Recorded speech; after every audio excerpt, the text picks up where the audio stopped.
Let's rock and roll. So again, hey everyone, it's Dakota with Luxvani Marketing Solutions. Welcome to week 1, day 9's training, which is our final training for week 1. So congratulations on getting to this point. Now this training is called Systemizing Your New Life. And in this video, I'm going to show you how to tune, optimize, and systemize your life so you can be efficient and effective 24/7, 365. Now after today's training, you will be able to 10x the production you're currently doing on a daily basis, every single day, every single month, every single week. You're going to be able to 10x it. Now, here's what we're going to cover in today's training. 1, systemizing your life and architecting the way you live and work. 2, we're going to be talking about our environment and designing our environment for optimal defaults. 3, we're going to be covering routines, and this we're going to be ingraining our automatic excellence, and we're going to go more into that as we progress through this and kind of go over what automatic excellence is. 4, we're going to talk about delegating, hiring people to handle type 1 waste. 5, we're going to talk about standardizing, which is creating protocols of operation. 6, we're going to be talking about decisions, which is maximizing your decision half-life. And 7, we're going to be talking about execution, throughput tracking, and optimization when it comes to your actual life. So let's talk about systemizing life and architecting how you work and live. So most people, they live chaotically. And every day you think, what do I want? And they believe it's something different. They think that, what should I do? And then they believe that's something different as well. So what we have to do is we have to define what we actually want. So up to this point in this training, we've clearly defined our long-term vision, our mission, and our principles. Now, those may consist of different things for each and every one of you, but you should have your mission developed, you should have your vision developed, and you should have your principles developed. So, how much money do you want to earn? What are you looking to accomplish here? How far are you looking to rank in the company? What are you looking to do? And you should have personal goals as well. So, you want to define those and define them clearly and make sure you put them on your wall to where you can see them and visit them every single day. Now, you also want to define your baseline. So far in this training, we've defined your current baseline both personally and financially. And when I say baseline, it's your current situation, not your desired situation. So it's where you're at right now. So what's your baseline? How much money are you currently making? What are you doing? How far are you looking to go? Where are you at right now? That baseline is very important because we're always going to be able to gauge ourselves off that baseline. Now, the next thing we want to talk about is the hypothesis of your means. Now, you want to hypothesize your means and identify what you believe is the best means to achieve your end goal, then plan to do it and actually execute it. Now, the other thing is measuring progress. So, towards your vision and against your baseline, you need to identify what means does work and what means doesn't work. This is very important. You should always be tracking yourself, measuring yourself, engaging yourself on a day-to-day basis so you know if you're progressing towards your vision, your end goal, or you're progressing away from it. And we talked about a little bit of that in yesterday's training. Now, iterate your means. So you simply want to do more of what works, and that's progression towards your vision, and less of what doesn't, which is regression towards your baseline. So if you're in a current situation right now and it gets worse, you want to do less of that. If you're in your current situation right now and it gets better and you're starting to move to your desired situation, then of course, you're progressing, you're succeeding, you're making progress. So again, look at regression. Regression doesn't mean success or failure. It's just simply you're not going where you need to go, so you have to fix that. And then, of course, at the end here, we have systemizing winning means. So you need to identify what works, and you need to systemize it and apply it frequently and consistently. So let's talk about system thinking. And this is how I think, and this is how the process goes through every single day. So, of course, I have inputs, which is things that I put in to processes, and all of those things end up giving me outputs. And then what I do with those outputs is I take that output and then I look at it. I give myself some feedback based on the outputs that I'm doing. And then if I'm not happy with them, I either need to change my inputs or change my processes. Very simple process. So every day, I think of everything as a system. So what I'm putting into my company, what processes I'm doing, what inputs I'm putting in, what energy I'm doing, what task I'm putting into the company, and the processes that are based around that are going to give me an output every single day. So revenue is an output. Whatever it may be, those are all outputs. So if I stop putting inputs and processes to a certain thing and the output is not what I need it to be, of course I need to fix that. And in my feedback section, I then take what's currently happening and I say, okay, I'm not happy with the outputs I'm doing. So what determines the outputs? My inputs and my processes. So I have to go through that process every single day. And that's what I think about a company. My inputs, my processes determine my outputs. And then I take those outputs, I get feedback on those outputs, and I say I'm going closer to my goals and visions or I'm going away from them. And then I modify them accordingly by changing the inputs and processes, getting another output, then going back around again and saying, hey, is my feedback better? What am I doing? Have I progressed? Have I, made a change here? And that's how I think about everything. It's all about systems and it's about thinking in a system. So that's what you have to think when you're going into this. What is your inputs? What actions are you doing every day? What processes you have in play, and those will determine your outputs. So 94% of problems in life are system driven, and only 6% are people driven. So a bad system will beat a good person every time. And if you can't describe what you're doing as a process, you don't know what you're doing. So you have to understand this and really understand that everything's about processes. It's about systems. There's a system and a process to painting a car. Sebastian's spraying a car right now. There was a process to that. There was prep work. I don't know if he was dipping it or if he was spraying it, but there was prep work. He prepped it, then he primed it, then he based it, then he cleared it, and depending on if it was single stage or what it was. But he went through a process with there, and he's an expert in that field. So he has a process. He knows when a car comes in, he's got to make sure he gets all the wax off of it. It cannot have any silicone on the tires. That will spread in a booth. Can't have anything like that whatsoever. Then once he gets that done, he's got to strip the car. He's got to tape the car. He's got to start getting it ready to prep. And then once it's all prepped, he's got to prime the car. There's a process to that. And there's a process to everything. There's a process to succeeding. There's a process to riding a bike. There's a process to driving a car. There's a process to everything. So just understand that if you can't describe what you're doing as a process, you don't know what you're doing.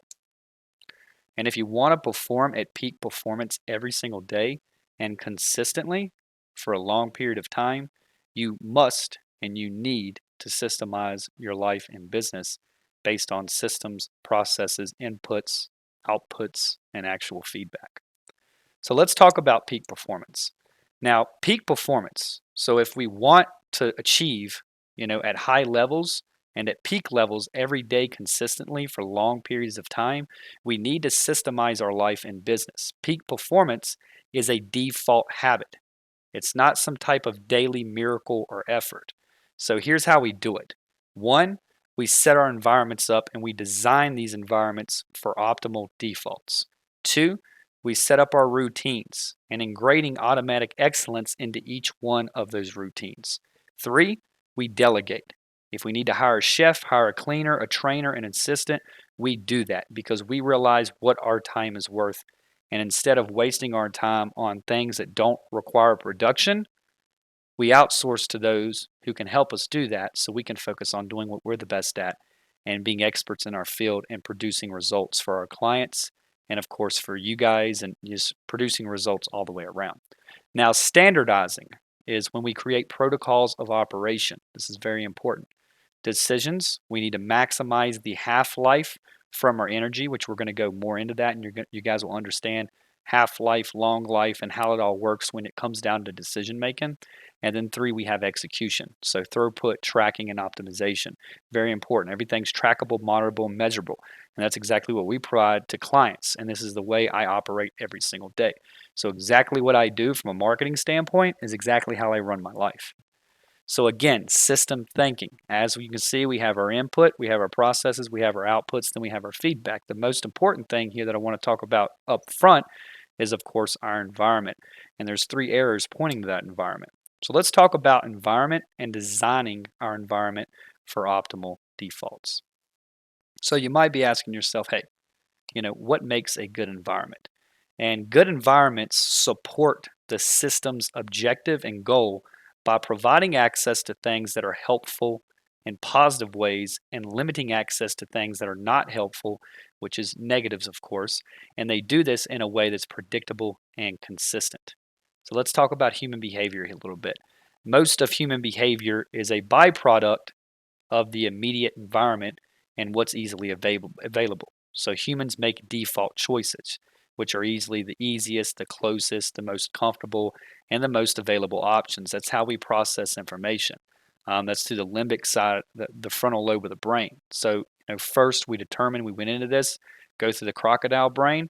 Is it going to kill me or is it good? And then once we get past that side of the brain, then we get into our actual emotional side and our logical side. And, it's very important to understand these because, like if we were always constantly like thinking with our actual logical side and our crocodile brain didn't do what it was supposed to do, then we would literally just be bombarded with information.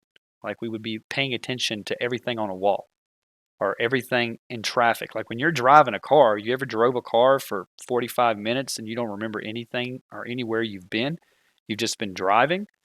It's just routine. You get used to it. Your mind's putting stuff out. It's not collecting data, and you're just going through it, and your mind's in a complete different place. So this is very important to understand. So if you sleep with your phone next to your bed and you're checking social media and email as soon as you wake up, it's likely to be a part of a default decision. It's just a default decision. When you wake up, the first thing you do is check that phone. And if you keep ice cream and chocolate in your kitchen, then eating it is more likely to be a default decision. So, you want to design everything for optimal defaults. So, if you purposely design your environments to remove bad defaults and add good defaults, you're going to be much more likely to make good default choices that are aligned with your personal objectives and goals, which is very important. So, sometimes it's best to just cut things out.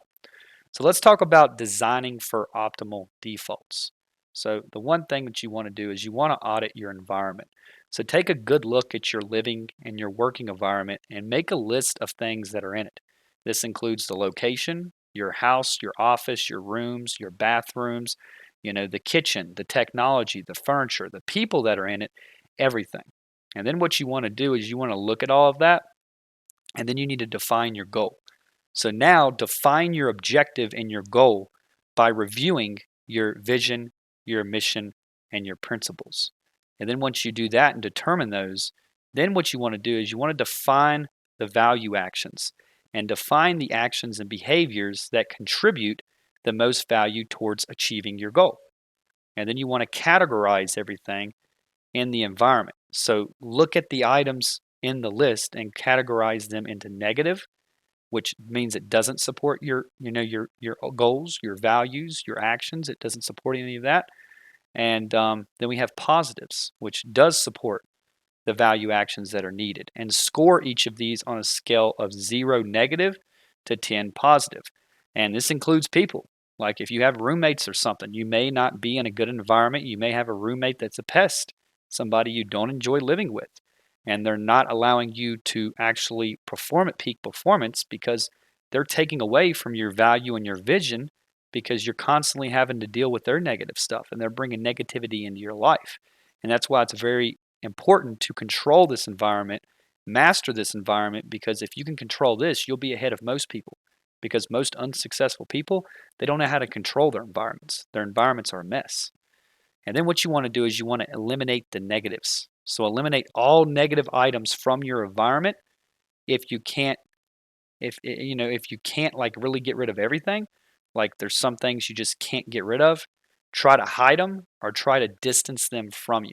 You don't want them around you. So it's good to have a good office space. It's good to have a good space to live, a good space to sleep, a good space to eat. And you want to set all that up and optimize it. And then you want to stimulate positives. So you want to identify the most positive items in your environment and bring those positive items closer to you. Make them more visible, make them hard to forget. So you just want to get rid of all the negatives in your environment and replace them with all the positives. We all have positives and we all have negatives. So just look around you right now. If you're home, if you're not, okay. But if you are home right now, look around you. What's some things that are positive environments that make you feel good in your home? What are those? And then look around you and say, hey, what are some negative things that I don't like? I've got this neighbor who's constantly running a damn lawnmower. I've got, I don't know how you're going to get rid of the neighbor, and I'm not going to give you any recommendations on how to go about doing that due to, you know, don't want to get caught up in that. But, however you got structured, you kind of can see what I'm doing. You want to go through and put everything into a positive bucket and a negative bucket. And then, of course, bring more of the positive and get rid of the negative. And then you want to introduce the positives. So, what things could you add to your environment right now after looking around you that would stimulate value actions and discourage or eliminate negative behavior? So, experiment by introducing new things and testing, measuring, and iterating those things. So, look around you. You want to set up your environment to where it's somewhere you like to be. And this is very important because if this environment is set incorrectly, it is not going to allow you to operate at peak performance. And we're going to go more into that in complete detail. So let's talk about high performance environments. Now, this is part one. I'm going to give you two parts, and these are going to be pinups that you guys are going to be able to, of course, print and put in your offices in frames or however you want to do it to where you can remind yourself every single day. So let's talk about the first one here, clean. So dust, dirt, and grime are sources of negative energy that distracts and interferes with our comfort and our motivation. So you want to keep everything clean here. You want to have your house clean. You want to have your office space clean. You want to have your workspace clean and organized. I'm OCD to an extent, and some people will say like you're really OCD. I'm not as bad as Alicio. Alicio is the most OCD person I've ever met, but that has led him to where he's at today because everything he does, he makes decisions based off perfection. If it's done right. Everything around him looks brand new. His shoes look brand new. He's got $2,000 suits that he's had for years that literally look like they've never been worn. But he takes care of his environment, and he likes to live in a good environment. And he does not like to have a complicated or weird environment, and he doesn't feel comfortable in it, which is good. So, he's been able to go through and set up his environment to where his environment worked for him. And it's very important that you do the same. So keep everything clean, guys. Now let's talk about number two here, and this is organized. So find what you want when you want it and save time. Move fast and feel more in control and empowered. Majority of us look for hours over a damn phone charger. It's a waste of time. Have a phone charger in every room. If you're working in an office, have a phone charger in there. If you want a phone charger when you eat, have a phone charger in the kitchen or have a phone charger in the dining room. Wherever you're at, you need to optimize it. There's no point of every day going through stuff. It's like death by 1,000 cuts. It's one little thing every single day, and it can be prevented. Like, why would you not be at peak performance and have everything organized and have everything set up and optimized for you? It's the same thing with your business. It's the same thing with your life. So you want to make sure everything's organized and you want to make sure you know where it's at. And over time, if you don't, you're just wasting time and energy putting it towards things that do not put you closer to your goals. So make sure everything's organized. The third thing here is uncluttered. So clutter distracts, clutter irritates, and clutter attracts more clutter. It also talks to you. So make sure you get rid of it. You don't want clutter. You want a good, clean environment, everything organized, and you don't want to look like a pack rat. You want to have everything set up to where you can operate at peak performance. Now, colorful, the fourth thing I want to talk about. Plain white environments, it's scientifically proven, they cause anxiety and depression. So colors nurtures you and stimulates creativity and joy. So if you're setting up your office, if you're looking for an office, whatever you're doing, spice it up a little bit, put some color in it, and, make it somewhere you want to be. You don't want to have it in a dark closet to where you don't get any light, and it's just, you don't feel good going into it. Like my office now, which I'm going to show you, I enjoy going into. I do. It's a place where I enjoy work. It's a place where I produce my best work. And if you change my environment and you get rid of all these things I've put in play, I cannot perform. Like if you take me out of my house right now and put me in an Airbnb and I'm traveling all year, I'm not going to be able to perform the same way. So you got to keep that in consideration when you're going through this. Now, the fifth thing here, natural light. So light is energy. It motivates us to take action and stimulate good emotions. The more, the better. So, light's good. Light coming in, natural light is really good for you. It's good to have some of that coming in. It's good to, you don't want to be in a dark closet. I used to love being in a dark room, and I'd have all these LEDs and everything else, and it would be all green and it would be all, different lights everywhere. But during the day, I've realized that, having some natural light come in, it really helps me. It puts me in a better state to where it doesn't feel like I'm in a dungeon 24/7. So I would recommend you have some natural light in your office or your workplace. Now, the sixth thing here is other light. So, three sources of light that's really optimal. You really just need a lamp or roof lights. And, of course, avoid fluorescent white lights because they just don't, they're that type of light that just doesn't really set well with you. Like there's houses in my neighborhood here with HOA, we're required to have a certain amount of lights outside of our house. And if those bulbs go out above the garage or above the door, they actually fine us $100. So we have to replace them constantly. But if you look in the neighborhood, there's this one house at the end of it that has these awful fluorescent lights. And I just don't like the way it looks. It gives me just a weird feeling looking at it. I'm like, ugh, I just don't like the way those lights look. And it bothers me. And it's the same thing like when we're in school, it's all boring, it's all white, it's all, try to stay away from that and get good natural light. But, have a lamp, have some roof lights, but you don't really want fluorescent white lights. I think they affect people to some extent and put them in that state. And we want to stay away from that and have a good environment so where we can actually, perform. So, sound, here's another big thing. Buzzing from washing machines, dishwashers, computers, lights, it isn't good.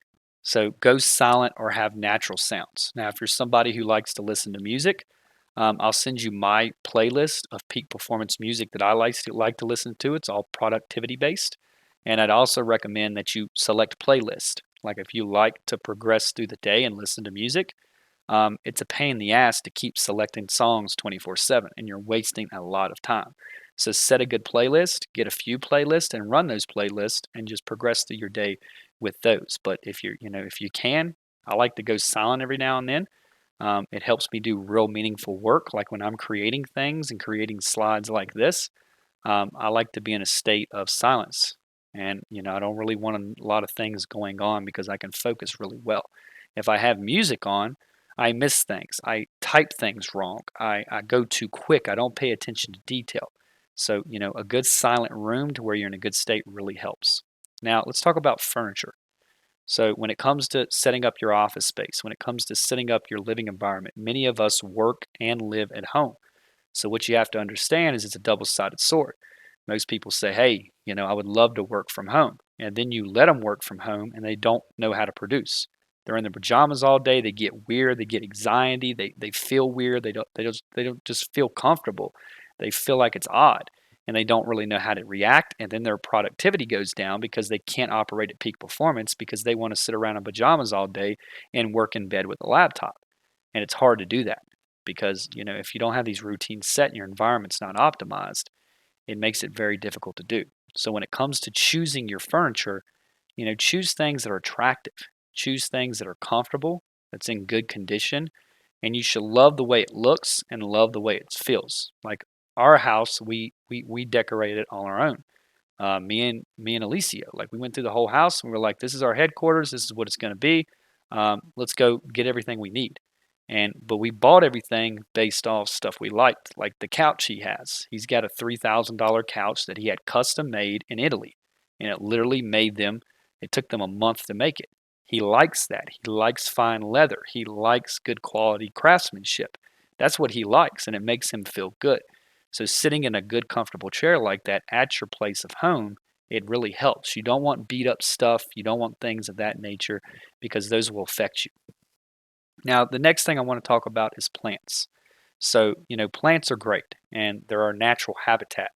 And our natural habitat is, of course, outdoors. So, having nature, having plants around us, they actually help us and it brings nature inside. So, it purifies air and it calms us. So, plants inside, I actually like. I don't have a lot of them here. When I lived in Virginia on the lake, my mom is a big freak with stuff like that. So I've always grown up around it. Tons of plants, tons of, we have landscapers and stuff for the outdoors, but she would constantly do things inside too. And these really help. So keep some plants around. The next thing is art. So you want to have good wall space. You want to have things set up. Art feeds a space with color and senses that can actually lift your spirits and your energy. So you want to choose your art wisely and choose it based on something you really love. So I like entrepreneur quotes. Like I like entrepreneur themed things. I like stuff that inspires me to work. 3 commas. Like I've got posters that just have 3 commas on them or canvases. And people will say, what do those 3 commas mean? And I'm like, yeah, you shouldn't ask that. But it's just a thing that motivates me. I see 3 commas. I know I'm probably never going to make $1 billion. Maybe in my lifetime, but in a year, I don't know what that's going to look like. But it's inspiring. I look at that every day and I'm like 3 commas. I like 3 commas. That's what I'm shooting for. And even if I fall short of that, I can still achieve multiple, 8 figures if that's the case. So, that's kind of how I set my art up. And some of you guys are going to be different. Now let's talk about mementos. So these hold energy of a memory that's associated with them, and they add positive energy. And mementos are anchors. So I don't know if a lot of you travel. Maybe you guys pick up things that mugs or dolphins or whatever it may be. Just something that brings back a good memory. So like when we go to Hawaii, I'm going to, of course, buy things from gift shops and things of that nature. And, that I can live through. Every time I look at that piece, I'm going to say, wow, we had a great time in Hawaii. We spent 2 weeks. We lived in an amazing place for 2 weeks, and we just had a splendid time. And when I look at that, it comes back to me and it says, wow.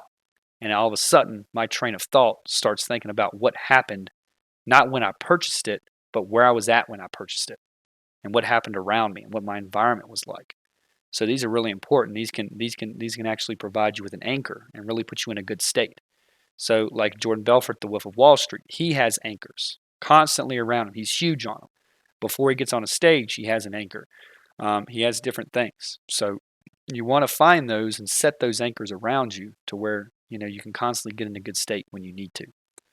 Now the next thing I want to talk about is temperature. And our bodies and minds operate best at certain temperatures. So my specific temperatures that I like is work. I like 72 degrees Fahrenheit, and sleep. I like 68 degrees Fahrenheit. I do not sleep well when it's hot. It frustrates me. It irritates me.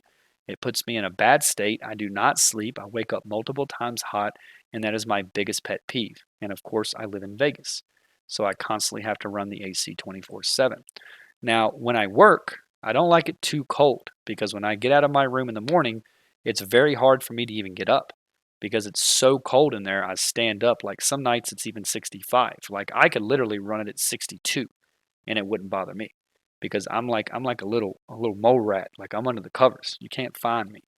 And that's the way I like it. And I sleep better. I've tested it. I've tested it when it was warmer. And I've tested it when it was colder. And I sleep way better. I do not wake up. Like I sleep for a solid 8 hours and I never wake up. Nothing distracts me. Nothing wakes me up. I keep everything right. And this really helps when it comes to waking up and being able to perform. So whatever yours is, you might like it a little hotter. You might like it a little colder when you work. So just think about what is an optimal situation for you to work in and what is your optimal situation for you to sleep in. And write those down. Now the next thing I want to talk about is view. And, when we purchased our house, I like our view. Our backyard's not that crazy as far as the view, but we have a good pool. It's a nice place, but the view of the strip is really interesting. I like that. Like Anthem Country Club, the entire place overlooks the strip. It's up on a mountain, it overlooks it. And I like that. I like being able to walk the dog and seeing the views and seeing the city that I never really go to. The strip's 15 minutes away, and I just like looking at it from up here because it's less chaotic and I can control what's up here and I like it. It's my environment. It's where I thrive. It's where I do the best work.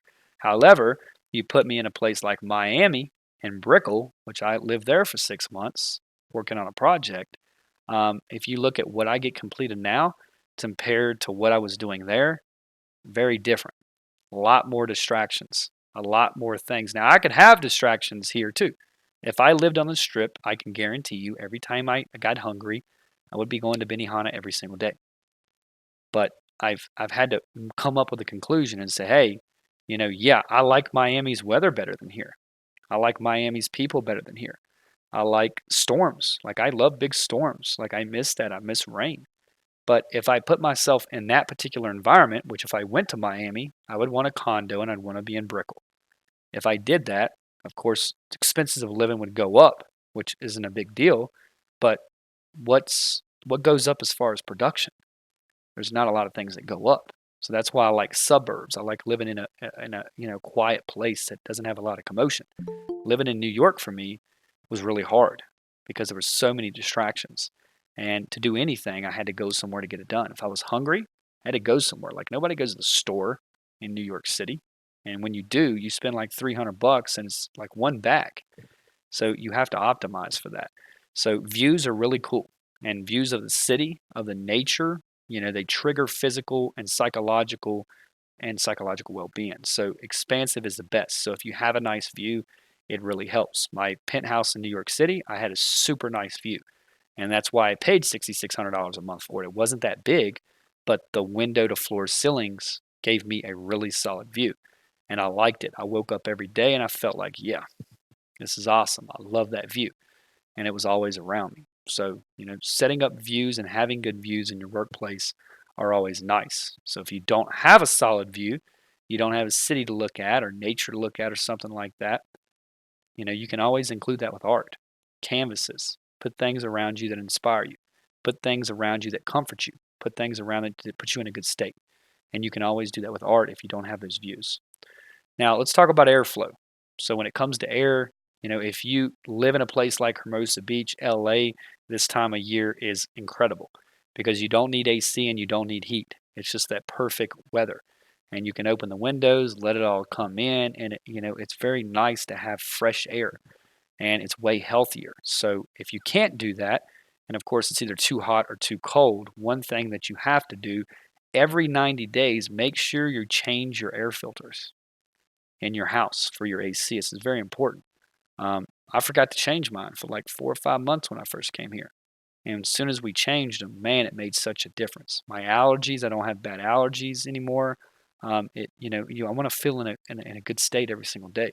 So that's very important. Always keep up on those filters. And if you can, natural air is great for you. And then smell. So you wanna use senses that actually, you want them to bypass the logic and go directly to the limbic system, which is your emotional side of your brain. So what I like to do is I like incense because, I have certain ones I really like and I've tested a lot of them. And, it gets me into a certain state. It's almost like my anchor. Like I wake up, I have a good clean house. My maid comes, she cleans everything. It's spotless. And then when I come in my office and I start my work, my morning routine every day is the same thing. I like to come into an office that one smells good, looks good, feels good, and I'm comfortable in that environment. And it's very important to me to do that. So, smell also helps with that. It gives me a little anchor. I know when I'm in here, it smells good, everything's great, and I don't have to worry about much. And it really helps. So, I would encourage incense if you're into those things while you're working. But if not, all good. You may like candles, you may like something else, but this can help you. And then of course acoustics. So hard surfaces, they create echo and they make noise and they're annoying and they can cause anxiety to us. And you ever been in like an echoey room and it's just I just don't like it. So what I like to do is use rugs and things of that nature to actually remove echo, which are very important to me because I don't want to be in a room that echoes. I want to be able in a room that I feel comfortable in. And, I just don't like that feeling. Like a garage, it echoes a lot. I wouldn't do my best work in a garage. I like to be in a place to where it doesn't echo that much. So does that make sense so far, guys? Unmute your mics and let me know. Yes, sir. Makes perfect sense. Perfect. All right, we're gonna jump. Good. That's what I like to hear. We're gonna jump into high performance environments part 2, and this is where the magic happens. Now, first you want to set this up. So make sure. Let's go through this: clean, organized, unclutter, colorful, Natural light, other light, sound, furniture, plants, art, mementos, temperature, view, airflow, smell, acoustics. That's what we went through. Very important. I'm going to provide this to you so you can pin it up on your wall. Because I'm telling you, everybody else worries about all this fancy shit. And if you just do these, I can guarantee you, you will outdo everybody else. Because a chaotic mind does not make decisions correctly. You want to be in a good state. Now, let's talk about high performance environment part 2. So let's talk about this. One computer. So, use a laptop. The more computers you have, the more issues you have. So a laptop can go anywhere you go. So you only really need one. And we're going to go through more of that and how I've come up with this. But I'm a big computer guy. I used to build computers. That's what I did in high school, or in middle school. My first build I ever did was a $9,000 water-cooled GPU, CPU. The whole 9 yards. I was somebody who liked to build computers. I liked doing custom cases. I liked going all out on them. Crazy motherboards, crazy GPUs, crazy CPUs, massive PSUs. Like I liked everything big and multiple monitors. Like for years, I've never went out with at least 3 monitors ever. I haven't been able to. I thought that I wasn't able to produce good work unless I could multitask. And over the years, it showed me that it's literally the complete opposite. So if you have one, if you want a desktop to work at home, and you do better work on a desktop, then you can have a desktop and a laptop. But you kind of want everything integrated together. But I would recommend one computer because the more shit you have, the more shit that's going to break, and that's the more time it's going to take you away from your goals to fix those. So just try to simplify things. Now, 2, make it fast. So when you buy a computer, get a fully spec, top-performing laptop that's actually fast. And I promise you, it'll pay dividends. So right now I have an Alienware, and Kat currently has an HP Spectrum. It's the rose gold one, so it's super aesthetic. It's very pretty. It's got 8 gigs of DDR3 RAM, huge hard drive, great GPU. It's got an i5 Intel processor, so it performs very well.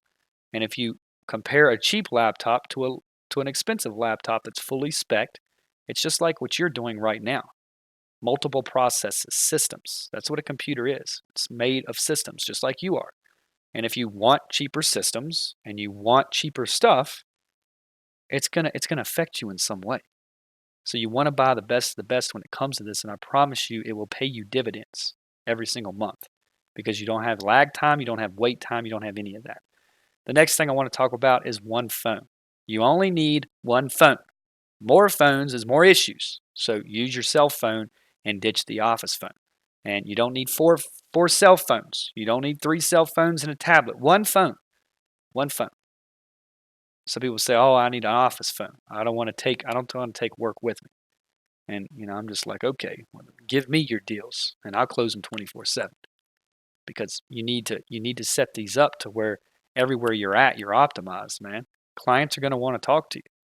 They're going to want to come to you and say, "Hey, dude, I really appreciate everything you've done." They want to get in touch with you. They want to feel like you're connected. There's different time zones, East Coast, West Coast. Like always have just one phone. You don't need multiple. And here's another thing. No damn tablets. So nobody runs a serious operation on a damn iPad. One computer, one phone. That's already too much. You don't need to add a bunch of more confusing shit that doesn't optimize your life that you have to worry about. Like I see people pull out these tablets with these little keyboards, and I'm like, I'm going to seminars and events like the Success Summit with Lightspeed VT. We just had that like a couple months ago. And I see people, I'm looking at them, and they've got these little iPads with these little keyboards. And this dude was he was a very heavy set guy. And I'm watching him, and I'm just looking, and I'm like, good God, how can he? And he kept making corrections, hitting backspaces and everything else. Like, you don't need a tablet.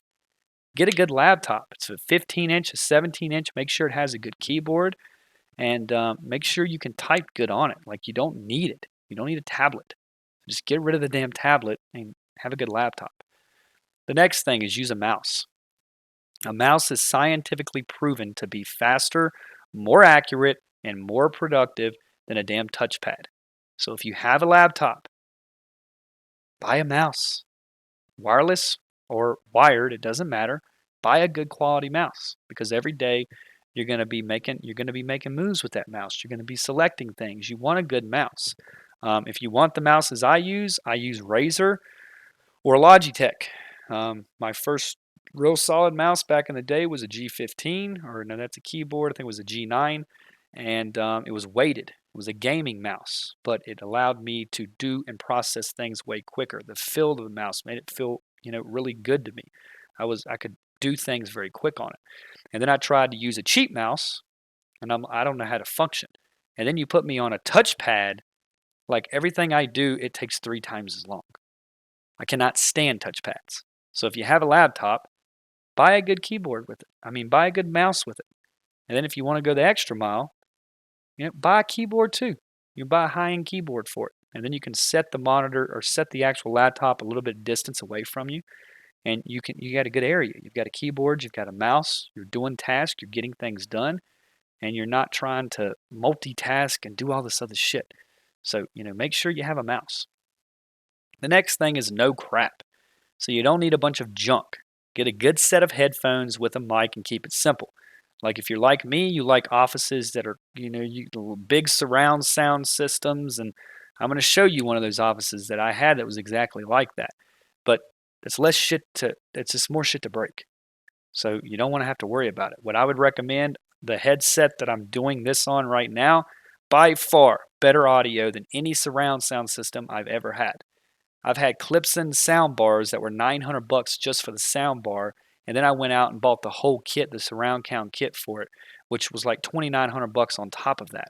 And I guarantee you, these headphones I have, I swear to you, they sound better. They're 7.1 surround sound. They have a very high quality mic on them. I don't need speakers or anything. Plus, when these headphones are on, I'm in the zone. People know not to talk to me, not to touch me, not to ask me a question, anything. I'm in the zone. It puts me in a state, and I like having a good set of headphones because I can get really into something. I have no distractions. I don't pay attention to anything. And that's why you'll see a lot of really good HTML, C++, Python, any type of coder. Majority of coders, like they're welcome to bring headphones to work. A lot of them, that's what they have to have headphones in to do any good work because you're writing code for hours upon hours. It's very complicated. It's not like what we're doing here. What we're doing is a numbers game. It's easy. Go try to build a video game. It takes persistence. You have to literally, piece by piece, different inputs, different variables, figure out what works, what doesn't work. It's a very long process, and you have to be able to see it through and continue with it and stay consistent. Very hard, very complicated. So what you want to do is just uncomplicate things and get a good set of headphones. If you would like to purchase the headphones I have, I'll send you a link and you can do that because these things are awesome. Movies in them sound incredible. Like sometimes I don't even watch TV. I just pull up my computer and say, I need a little bit to wind down here. I'm going to watch a movie.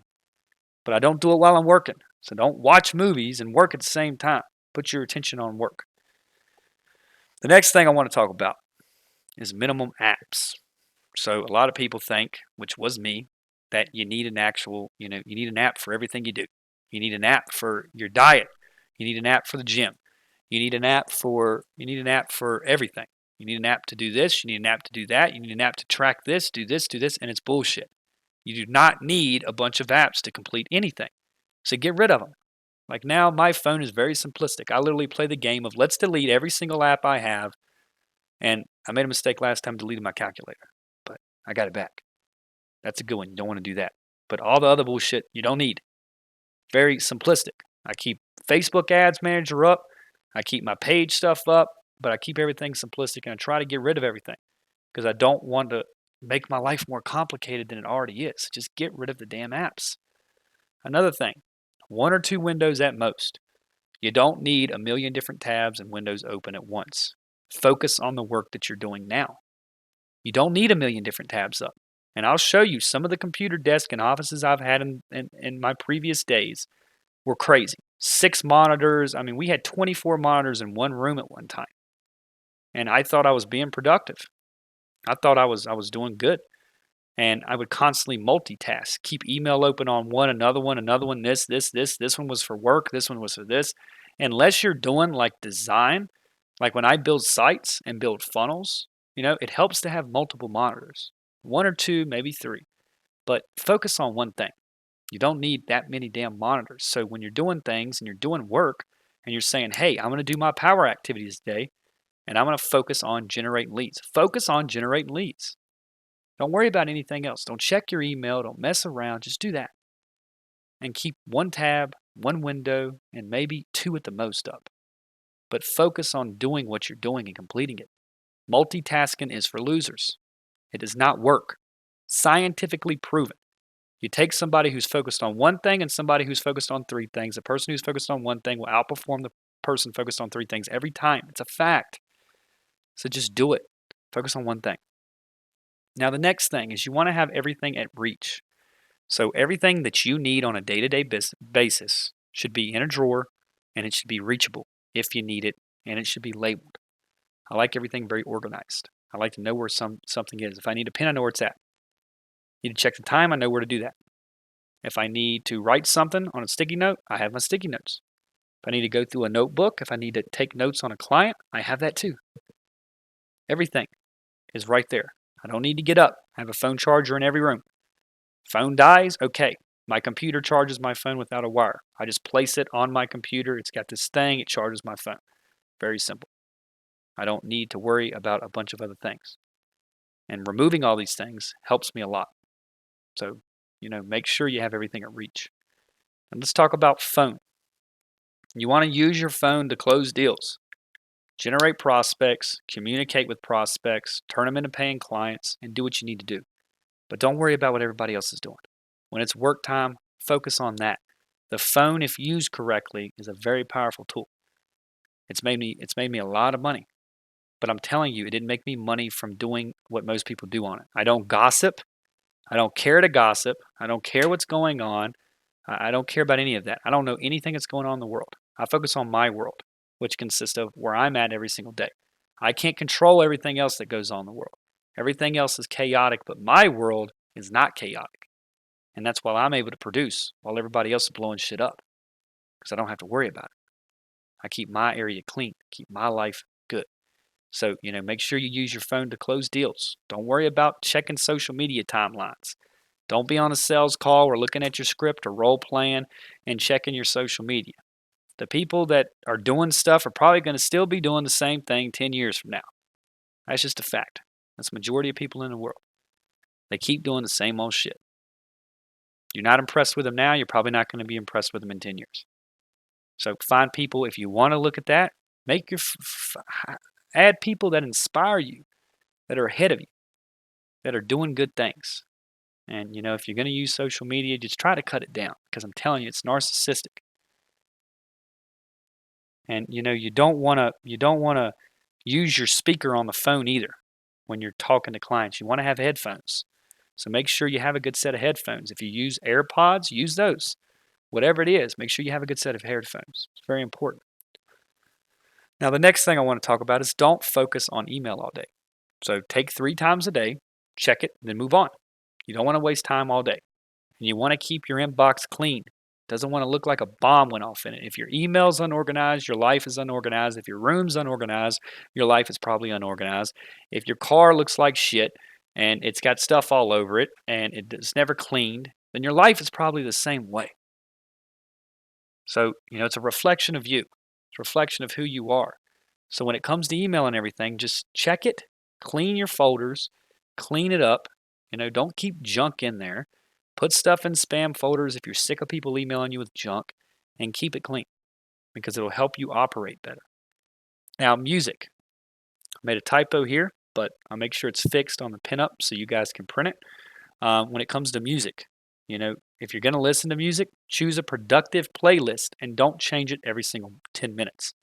If there's a certain artist or somebody that you want to listen to that inspires you, that you enjoy listening to, that some of your best work may come through, and it helps you create good ideas, close deals, get creative, and it helps you progress through your work, then you're welcome to listen to that. But what I would recommend is get a playlist and listen to the whole playlist of the songs you like, or create a playlist and listen to those. I like productive playlist, which I can show you a million on YouTube. Just go to YouTube and type in productive playlist. There's a guy named Eric something that does them constantly, and I like them. They're instrumental, doesn't distract me, good beats, good context, and I listen to those as I progress through the day. when I'm doing things that I don't need to have complete focus on. Sometimes music can help create ideas and things like that. But like during these slides, I don't listen to anything. I'm trying to think of how I can construct these. And another thing that you guys got to understand is when I first started doing this, a presentation like tonight's training would take me 3 to 4 days to do just to prep for, because this is a lot of context. I have to go through my notes of years and years and years and productivity and this and this and that, and I have to construct it all together.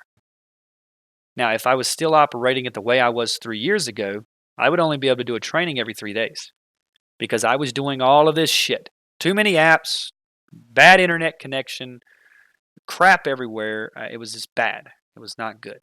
And now I've cut all that stuff out of my life, and I can do one of these. I literally built this training 6 hours today, 4 hours today, not even, I think 4.5 hours.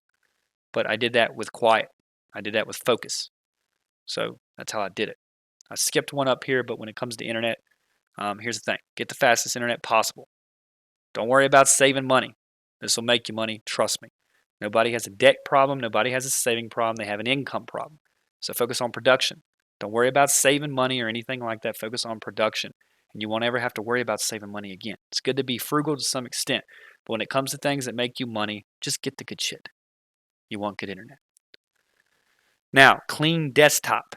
If you have a messy desktop with shit all over the place, your work's going to be all over the place too. So keep your computer desktop nice and organized. You don't want files everywhere. Like some people's desktops make me sick. Like if I see a client's desktop and it's got junk all over it, I'm like, oh my God, this is how it's going to be. I should have asked him if I could see his desktop before he gave me the money so I could just see how it looked.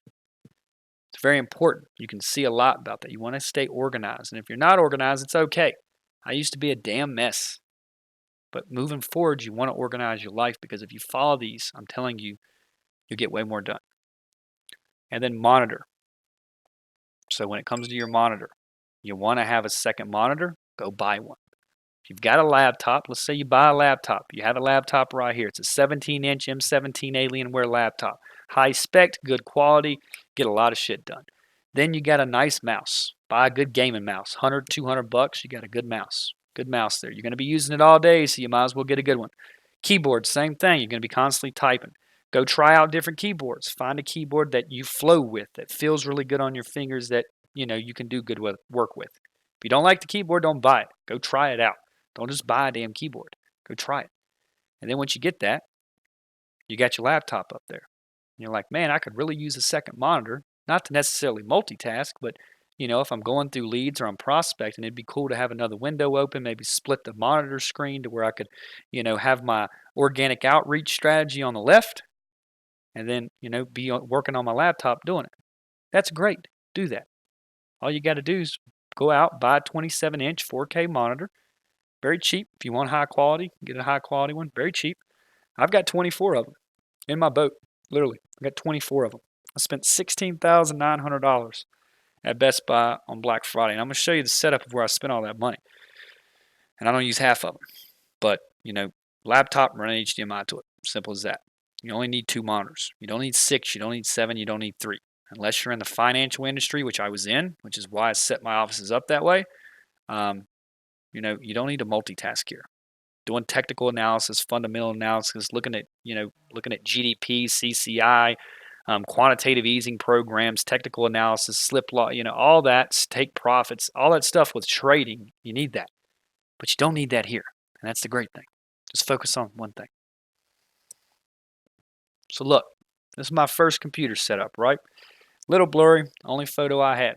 Now this year, in this particular photo, I made $189,000 in profit. Now you can see 65-inch TV over there. Look at that desktop. Look at it. It makes me sick now. Look at all this shit all over it. All kinds of stuff all over that computer. Then there's a whole nother computer. There's an HP all-in-one right there. Whole nother computer with what on it? More junk. And then, oh, by the way, that all-in-one computer right there is its own computer with its own keyboard and its own mouse. And then guess what's funny? That 65-inch computer monitor right beside it, it's the same background with that watch on it, but there's a laptop beside that running that. And then here's another mouse and another keyboard. and 3 monitors and all this.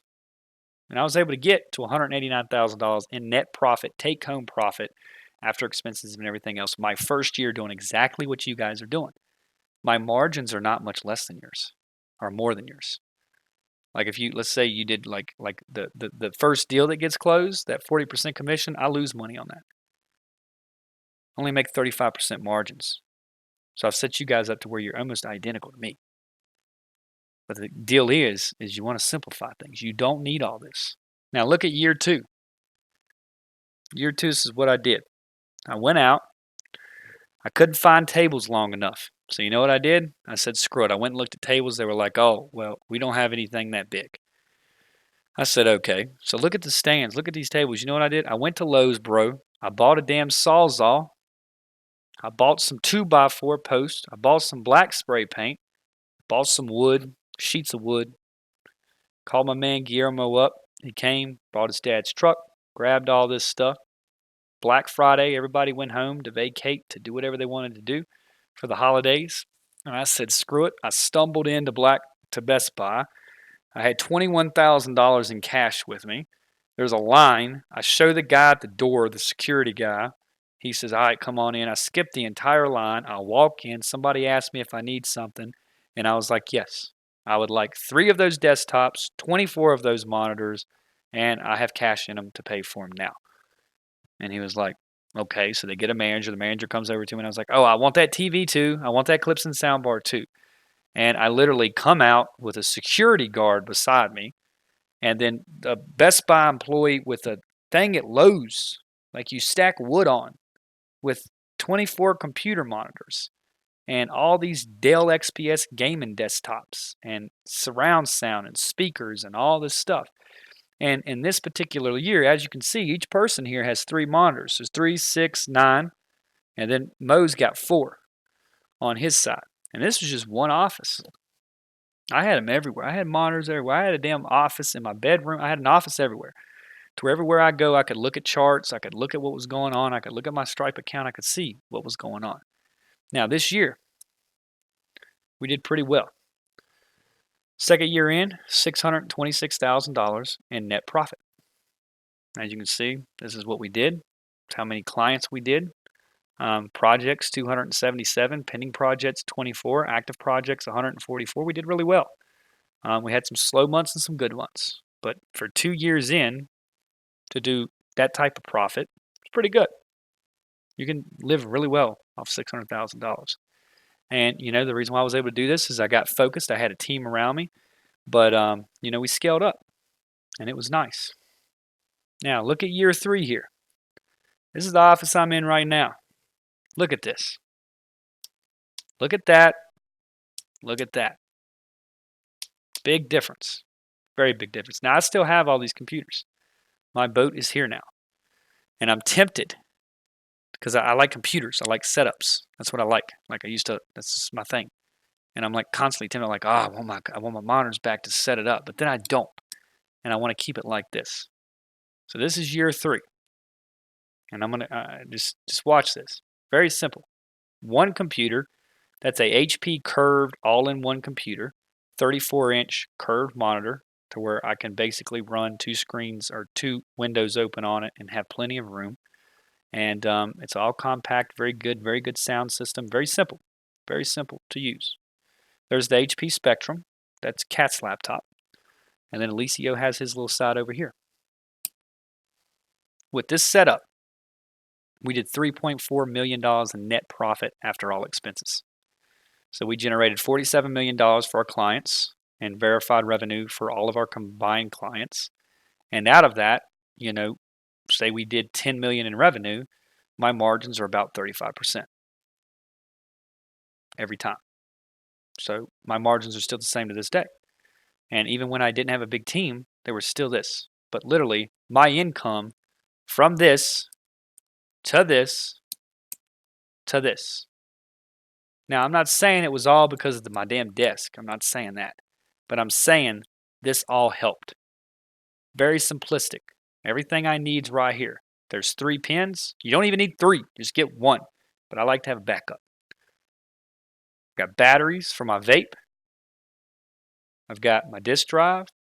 I've got my notebooks. All those notebooks are labeled. You can't really see, but on the back of the top one on the left with the Amari's Pidgeot Royal Oak on top of it, there's a sticky note.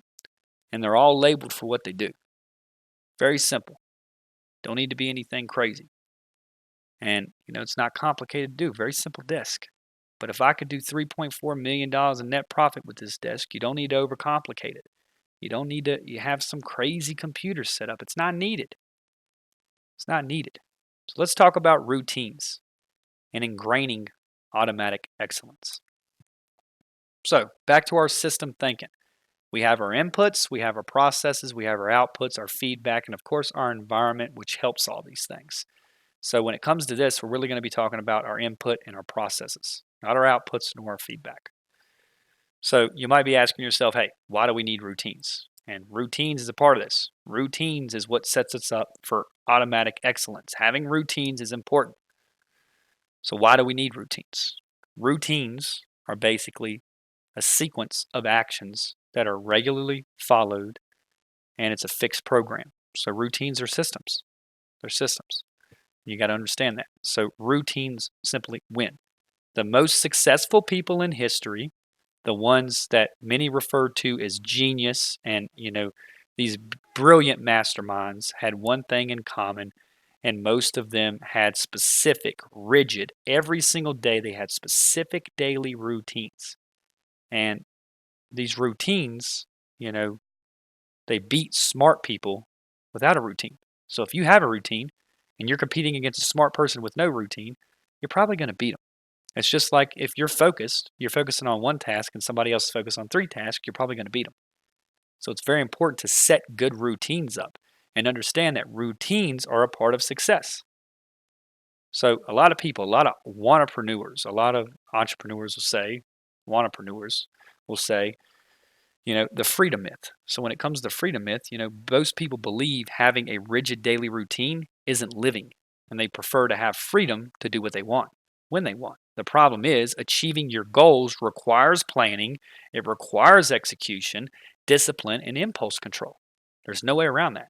So people who do what they want when they want, they normally do this at the cost of their goals, ambitions, and everything else.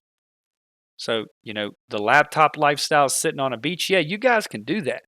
You guys are set up perfectly to where you can do that, work virtually, travel the world from a laptop, and have a great life.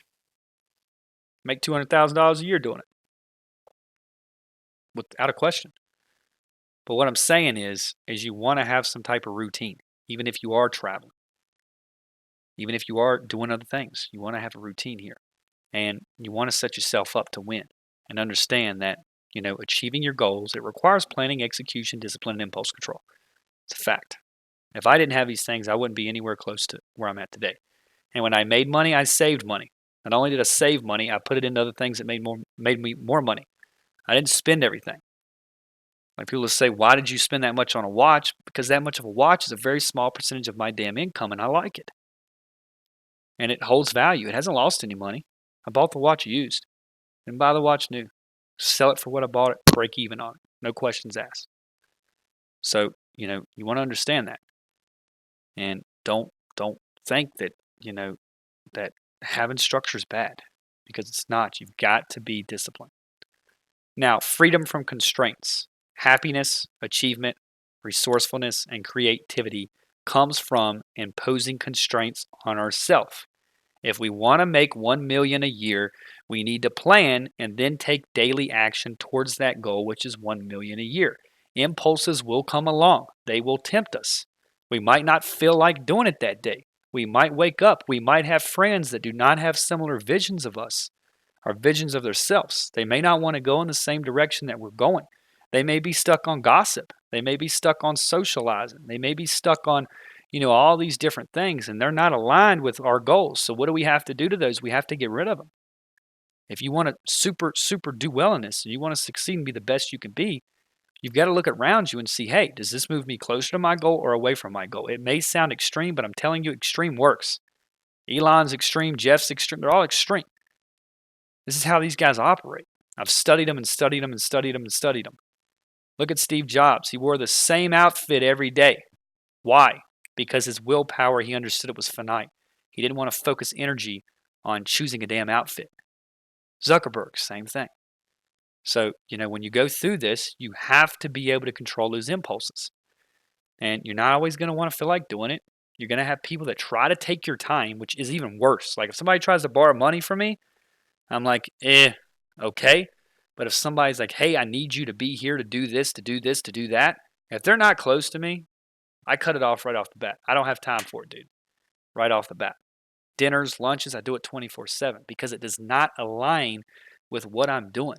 My focus right now is getting everybody here set up to succeed. Give you all the tools and resources and knowledge that you need to make a massive amount of income. And if I lead with that and do that, then we're all going to be in a good place. We're all going to be happy. We're all going to have, good times together. We're going to grow a big company. But if I focused on every person that wanted to take me to lunch, I wouldn't be here today doing this training. Because trust me, I had 3 people invite me for lunch in the last couple of days. And I'm starting to send my Calendly link out and call Book Dakota for lunch, $3.97. And if you want my time, pay the $3.97 because that's what I'm going to lose. And that's what I've been doing to people. Like, dude, you charging me for lunch now? Well, yeah, I was going to end up paying for it either way, so I had to recoup my cost. That's how I've gotten to the point of doing it. Because it gets to the point to where, man, as you scale and as you're doing stuff, good, meaningful relationships are very important. I'm not telling you to sacrifice those. I'm not telling you to completely get rid of them. But if that person does not motivate you and get you closer to your goals, and you feel like they're stuck and you're evolving, and as you evolve, you don't relate with that person, then it causes friction. And you don't want friction. So let's talk about routines. Routines create talent and confidence. So if you make a good decision to do something and you commit to taking action towards it on a day-to-day basis for however long it takes to complete it, you affirm not only that you chose to begin and actually start the project, but your actual ability to do it. And this creates talent and skill and supreme self-confidence to tackle massive projects and tasks. So when you do this, and you set yourself up like this and you start getting some success, it's not really egotistic, but your confidence goes through the roof. You earn your first 100,000, you're like, well, that was easy. Let's go for 4. Then you want to go for 8. Then you want to go for this. Now it's about health, wealth, love, and happiness. I'm not talking about there's a balance to this, and it's a very hard balance. I don't know how to balance it. I've never been able to figure out how to balance it. But I think I'm doing better now. I've had a lot of patience, but this has not been my strong suit. Like work-life balance I don't think successful people even talk about it. I think there's no way you can do it. And whoever you're with is going to have to understand that. And it's hard. And it can cost, your relationship. It can cost a lot of things. And you have to be able to work with your partner and come together and say, hey, we need to work together and do this. I need more time here. And it's multiple things. But don't just think it's just this. It's health, wealth, love, and happiness. But I'm telling you, these things are very important. And you can have a successful relationship and have balance in your life with these things as well. You really can. And it's important to do. You don't want to be rich and have no friends, or be rich and your health be all the shit and you can't even spend it. But as you start to get and complete projects, your self-confidence will go up. And it's going to allow you to move to bigger and better things. So let's talk about creating your routine. Very, very important. I go through this process every single day. It's on my wall right now. So step number 1, calendar. You want to start pulling up your Google Calendar and looking at the week from a bird's eye view. You've got 86,000 seconds a day. Add those up into 7 days. Break them down into hours. Reverse engineer your days. Look at how much time you're going to have for production. Look at how much time you're spending towards wasteless activities that are not getting you closer to your goal. And then eliminate them. Elimination is good. Sacrifice is good. I like to sacrifice things. And if you get in the habit of being able to sacrifice things and just say, get rid of it, trust me, you'll start to produce income. It's nuts because most people cannot get rid of something they want to hold on to. They don't have enough discipline to do it. It's very important. Be able to make sacrifices here, but you want to open up that calendar and you want to look at that week from a bird's eye view and reverse engineer your week and say, okay, this is what I need to do during this week to close this many deals. I know we're all getting started here, but trust me, if you manage time like this, you'd be golden. I had 5 calls a day that I shouldn't have took. that were marketing strategy sessions that people paid with me. Not from ads. Not from ads whatsoever. From referrals. Antoine, he's out there in New Jersey, and he's referring deals left and right too. So, you want to look at that. That was not the best time that I spent. No way. It was not the best time. I built this and I took calls. Not the best time of my time. But that's why I need you guys to succeed. I need to set you up to win. Because for this company to grow, I need to focus on building. I don't need to be taking calls. My team doesn't need to be taking. They already have calls. They're already fully booked.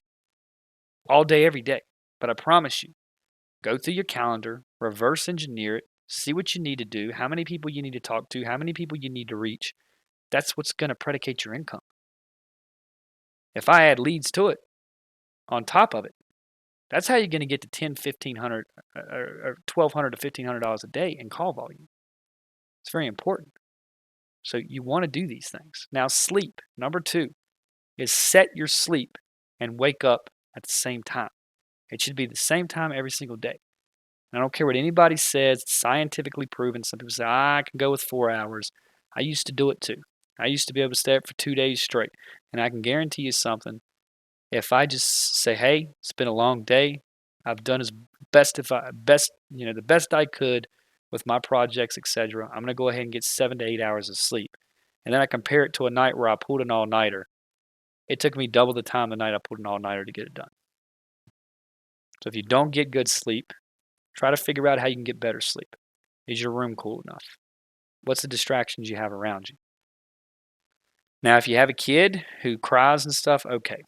You're going to have to deal with that for some time being. Or you're going to have to get the baby crying training or something. I don't know how that works. But, if that's the case, but you want to try to optimize it as best as you can. 7 to 8 hours is very important. I can see a big difference when I have 5 hours of sleep compared to 8 hours of sleep. When I have 5 hours of sleep, I wake up, it takes me 2 hours to get going. When I have 8 hours of sleep, I walk up, get out of the bed, I start screaming. Everybody thinks I'm a maniac. I'm sliding around the floors. I'm running. I'm doing this. I'm doing that. I'm jumping in pools. And people are like, where do you get this energy? I get the energy from the sleep. I've been up since 8 o'clock today, running wide open, taking calls. I still have energy on this call. It's because I get sleep. I recover every night. Very important. Make sure you get sleep. Third thing, exercise. Set your exercise time. It should be the same every day. 30 minutes to an hour and a half to 2 hours based on your goals. But 30 minutes is a good start. Like I tell everybody, if you can't do an hour, start with 30 minutes. 30 minutes a day is better than an hour a day if you're going to skip that hour every other day. So start small and then progress your way up. You don't need to start too big. Don't get a far-fetched goal. If you're not happy with the, with your workouts, with your exercise routine, start small. Go in, do 30 minutes a day. Do it around the house. Don't want to go to the gym? Don't. I don't think you should even go to the gym. Build it in your damn garage if you got a garage. It's a waste of time. If you can optimize your entire work environment around it, do that. You don't need everything, just some good exercise. And that's why in school, that's one thing they did right. School system's, quite broken. But that physical activity, I see that. I see a lot of people that I went to high school with that looked great. They looked good. Definitely females. Very skinny, very, they just looked great. And then they get out of school, they get to college, they start dabbing in a little alcohol. Their priorities get messed up. They start doing some things different. Now, I'm not judgmental by any means. I'm just making a point here. And then all of a sudden, you see them, and it's like, wow, you gained 40 pounds. You don't look the same as you did in high school. And then I see some girls that have kids that look fantastic 3 months down the damn road. But what I'm trying to get to is those principles in school where we were working out and stuff, they were there for a reason. They were there to teach us that we need exercise. That's what we need every day, just like a dog, man. You can't leave a dog in the house all the time. If it's a lap dog, maybe. I don't know, I never had one of those. I grew up around huskies. But you can't just let the dog sit around and not have any playtime and not run and not. We're supposed to do the same thing. So, start small. Work your way up it. Showers and breakfast. You want to set your actual shower time and breakfast time every day. So it should be the same every day. 1 hour total. I like showers. That's my thing. That's my place. It's my quiet zone. I love steam. It clears me out. It makes me feel good. It puts me in a good state. And I like baths too. Like people looking at me and I'm like, I'm in there with bubbles up on my head. And they're like, well, you're a dude. What are you taking a bath for? I like baths. That's why I'm taking it. I get into a quiet state before I go to bed. I take a bath at night, a shower in the morning every day. And I enjoy it. I enjoy sitting there reading over my daily to-do. I go through my daily to-do and I'm sitting in the bathtub. I write my daily to-do before I do it. Then I get in, sit down, I'm chilling, I'm hanging out, spend a little time with myself. Then I look over that daily to-do and I say, all right, this is what I need to do. So let's think about tomorrow, Tuesday, Wednesday, Thursday, and Friday. What do I need to do? How do I reverse engineer the process to get to this end goal? And then I relax. Very important to do that. Relax. Have some you time. It's not always good to be around everybody. It's good. If you can be comfortable by yourself, that's great. Because most people can't. They're too insecure to do it. The next thing is work. Set your work and start time and end date. It should be the same every day, 5 to 6 days a week. You want to have time put towards this. Now, if you're doing this part-time now, great. I'm not telling you to quit your job and do everything else. I'm telling you that's great. You got to start somewhere. So set it up. If you currently have a job, you're doing other things, okay, how many hours a day do you have? How many hours a day are you wasting with leisure? How do you want to set it up? If you want this bad enough, you'll make it work no matter what happens. And I promise you, if you follow this, it'll happen. So make sure you set it up and do it the same thing every day. Your power activities you should have on a schedule, man. You should wake up and do it every day. We still do power activities. I don't personally do them. I have somebody do my Facebook for me. But, I'm going to show you another way too. Something else I want you guys to add on that's going to generate you some revenue as well. Real easy revenue too. We'll talk about that after the call. But you want to set your work routine up every day. Now lunch. Set your lunch time. It should be the same time about every day. You should set back 30 to 45 minutes a day for lunch. Do not skip meals. There's no point in skipping meals. You're going to need to eat. Starving yourself. People starve themselves. Makes no logic to me. You starve yourself for what? You just go to the gym. If you want to lose weight, go to the gym. You don't need to starve yourself. There's no point in starving yourself. Eat. It gets you focused, provides you with clarity, allows you to accomplish tasks and do things well. You need food to survive. There's no point of you getting migraines because you didn't eat throughout the day. It's nonsense. There's no need for it. You can eat very healthy and clean. I don't always eat healthy and clean. My body's so used to it, I'm still sharp. And I can eat junk half the time. But, eating a good clean diet will help you. It'll make you sharper. Get rid of the alcohol. You don't need that stuff. Just focus on the good stuff. And you will be able to be at peak performance at all time. I don't have to worry about hangovers. Like everybody wants to worry about all this fancy shit. Just quit drinking. I wake up every day, I'm focused, I'm sharp. I don't have to worry about a hangover. I don't have to worry about getting up, taking Tylenol, feeling like shit the night before. All the bad stuff that goes on with all of it, the drinking, the partying, I don't worry about any of that. I look at the clubs and I look at things like that and I just see profit. I see a bunch of people who can't control themselves, have no impulse control, and then I see a CEO or owner who owns the real estate, owns the building, owns the lights, and I sit there and I just count. $7 a shot. My God, what are they making per hour? Man, just think about what they make a night. My God, think about it monthly, maybe a year. Look at all these profit streams, these rev streams. Or buy a table, $1,500. How many tables is there? That's how I process information. And you're going to be able to see that as you progress through your career. So, once you start making money, don't be stupid with it. Because a lot of you are going to make a lot of money. And don't make the same mistakes that, I even made them earlier on in my career. And I had to check myself. So don't do things like that. And make sure you set it up. But back to what I was saying here is make sure you set it up every day. Same process. Lunch on the same time, dinner on the same time. And it'll help you. Now, planning. Set a time to plan tomorrow every day. And put it at the end of the workday and spend 30 minutes on it. I do this every day before I go to bed. It's right before my bath. Right before I get in the bath, I get my bubbles going. Looking good in there. I'm doing that, getting it all ready. Then I go over it a little bit. So set that time every day. It's not that hard to do. Just do these things, I promise you. Test them for a week and see the results that you get from them. Now, dinner. Every day you want to set a time to eat dinner. It should be the same time every day and take an hour and don't eat and work. There's no point of eating and working. When it's breakfast time, eat, enjoy your food, be present, talk to your significant other, talk to whoever's with you there, and enjoy your breakfast. Lunch, same thing. Trust me, there's enough time to where you can balance it if you do these things. It's when you're multitasking, you're doing too much shit at once that makes you feel like you can't sit down and eat lunch and just eat lunch in privacy. I used to be terrible with that.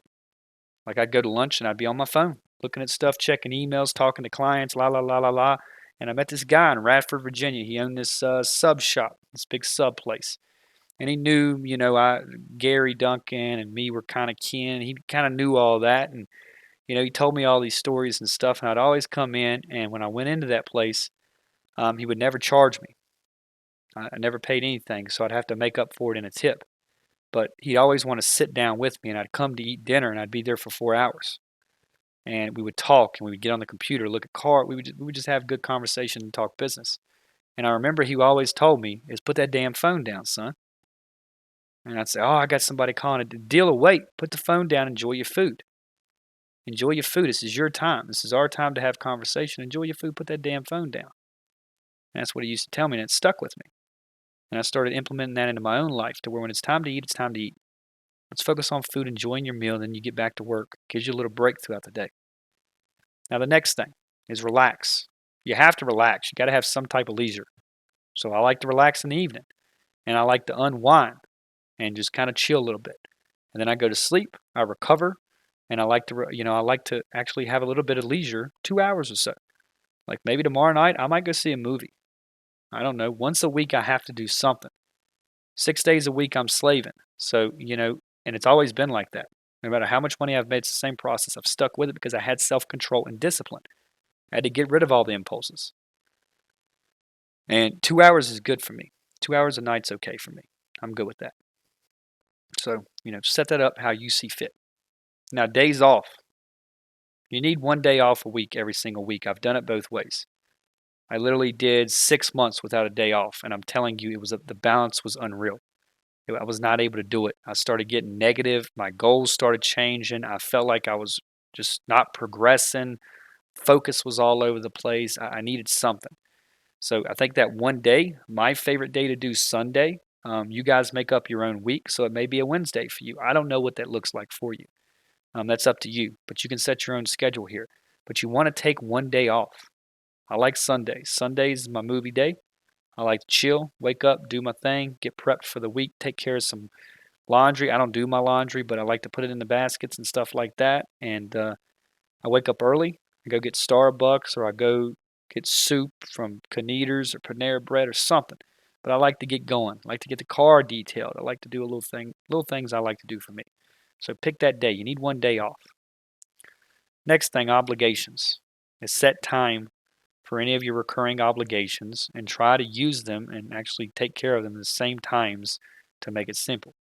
So if you've got constant recurring obligations that you have to do, try to get them together and get them knocked out as quick as possible. The next thing, daily actions. Set time for your essential daily actions for your business. So if you need to be on sales calls, if you need to be doing organic outreach, if you're showing proof of concept, that's what I'm saying. If we can't do this now, it gets worse when you turn the ads on. It's terrible. You need to have all this structured, and that's why I built this foundation like that. And I hope everybody can see the value in that. It's not because I do not want people on the phones right now, and I don't want to put 10 grand a month behind each person. That is not the case whatsoever. The case is if you can't set this up and set these routines up from the get-go, you're going to have the same bad routines when you have the appointments come in. You're going to get 4 deals a day. You're going to settle for $400 a day. You're going to close a couple of deals, maybe a deal a week, maybe a deal every other week. I don't know. And then all of a sudden, you're going to get comfortable, and you're not going to reach your full potential because I never outlined the way to do it. I taught you how to settle. I taught you how to the way not to do it. That's what we don't want to do. So doing your power activities every day, you got to have time set for that. Doing your organic stuff, your outreach, getting on calls, you want to set your day up to where half and half if you can. Half the day is direct organic outreach, D7 Lead Finder, LinkedIn, Facebook, the whole 9 yards. Use your connection. Open up your Rolodex. Say, hey, this person I know, this person I know. Trust me, everybody here has the ability to close a deal in the next couple of days. That is a fact. I know everybody does with complete certainty. So make sure you set your daily action items up every single week. And then, of course, the last thing, but not the least, is your project time. So the remaining time that you have left with your daily actions, things that you have to do into your business, you can then spend some extra time, working on other projects to support your goals, etc. But you want to get the daily actions done first, and then you want to have project time. So I do the same thing. There's constant projects that I'm constantly working on. There's numerous ones. And I try to piece, hey, if I can just work on that every hour a day for 365 days, that's 365 hours. Majority of people wouldn't stay consistent because they had too many impulses. They wanted to party, do this and do that and do that. But in a year, I've accomplished what's taken them 6 years because they couldn't control their impulses. That's what I did. That's what you should do. So stay consistent with these things. Now, let's talk about the Relentless Improvement Project. So what I want you guys to understand is energy and time is finite. We have very little of it. And we must use it with extreme care because we can't get it back once it's gone. So here's the Relentless Improvement Project. The first component is track. So you want to track where your time goes every day, 24/7, 365, in 30-minute increments. The second part is review. So you want to review where your time goes and ask yourself, does that contribute to my goal, my vision, and my future goals? Yes or no. Very simple. There's no gray here. Yes or no. Make the decision. Do it quick. Don't contemplate it. If you got to think about it, it's probably a no. Be quick about it. The next part, number 3, is you want to eliminate. So eliminate. It's very important. If anything does not serve your goal, your health, your wealth, your relationship, what makes you happy in life, be ruthless and eliminate it. Just eliminate everything. If you got a second guess it, eliminate it. You got somebody that's been shitty to you, eliminate them. You got somebody that takes you away from your goals, eliminate them. You got somebody that doesn't push you further, eliminate them. Maybe it's not a somebody. Maybe it's something else in your life. Maybe it's you have this habit. You like to go out and drink. Okay, cool. Eliminate it. You like to go ride sport bikes real fast. I could screw around and go out here and die. You know what I've had to do? I've had to come to the conclusion that doing 190 miles an hour on the street is not the best bet of my time. Because if I go, who runs the company? One of you will hopefully run the company. But what happens? If I'm gone right now, what happens? So I've had to look into my own life and say, hey, that's not a good, yeah, I like adrenaline. And that's fun, Dakota. But what I think you should do is invest in the track. If you want to go around and do that, be in a good controlled environment. And that's the sacrifice I've made. So I've had to eliminate that. I'm no longer doing that.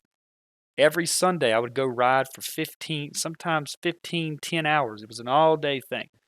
And when I say ride, I don't mean cruising. Like the groups that I ride with, it's nuts. Guys are on the track. It's crazy stuff. And it's very intense. And I lost a lot of weight doing it because of how intense it was. But I had to eliminate it, guys. And you're going to have to eliminate things in your life too to get to where you want to go. So be good with that. And, be able to eliminate quick. Don't contemplate it, just do. The next thing is automate.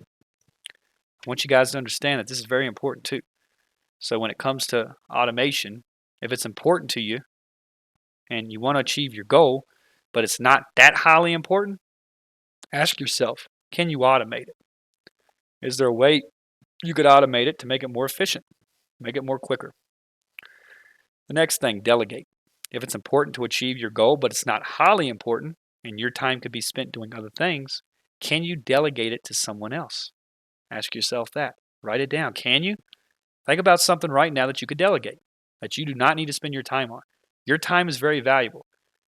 I know what my time's worth. Your time is worth the same thing mine's worth because I built this entire company doing what you guys are doing right now. I didn't do it with anything else. So don't say, hey, my time's worth $1,000 an hour. Screw that. Your time's worth $10,000 an hour. So start acting like it. You've got to be who you want to be. You've got to evolve right now. So who do you want to be and what's it going to take to get there? That's what you have to do here. And you guys can do the same thing for me. I'm not perfect. I'm going to learn a lot of stuff from you guys too. I have this money thing figured out because I've been extreme with it for years. But everything else in my life, I haven't figured out. I have the relationship thing figured out now, but I'm not as jacked. Like if you look at my pictures on Facebook, I was huge. I'm not like that no more because it's hard to balance all of them. So find the things that are important to you, and if you can delegate them, delegate them. Intensify. If it's highly important and productive when it comes to achieving your goal, simply do more of it, more intensely and more often. Simple as that. It's not a magic formula. There's not some type of high advanced equation here. If it works, do more of it. If it doesn't work, do less of it. Very binary, black and white. Yes, no. Very simple. That's how I operate. And I wasn't born to operate like that. Trust me. I'm emotional. I used to operate off pleasure. Man, I want to go down there and get that Mexican food. Ooh, I'm going to spend 3 hours of my day. Like, that's my thing. I love eating out. Like, that's my shit. I like breakfast. I like lunch, and I like dinner. I like to eat. And I like going a lot of places. And I've had to cut that down. I've had to say, all right, well, let's use Uber Eats and spend $3,500 a month. Yeah, it may sound like a lot. $3,500 a month's a lot of money.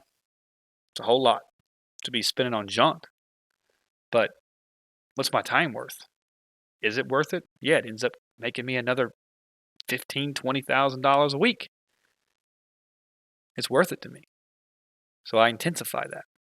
And I focus on what works, and it's worked for me. The next thing is repeat. Very simple. The process is a never-ending cycle.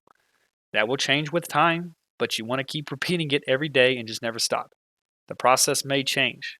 The inputs may change. The processes itself may change. The outputs might change. The feedback might change. But stay consistent with it and do it every day. That's the key. It's not a race. There's going to be a lot of people that make a lot of money quick here. And then there's going to be some people that may not make it just as quick, but they end up making it consistently. And the other person takes all their money and puts it in bad places.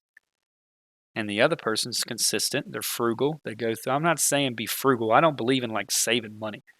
I mean, I do to some extent, but money is nothing without something to put it in. It's the biggest, most common used commodity in the world. Like it's just money. But you want to set something back. I'm not telling you to spend all your money. I'm just telling you to know how to value it and understand that it's a tool. Because as you make this money, you can put it in other things to make more money. Use it at what it's for. It's not going to do anything in your damn savings account.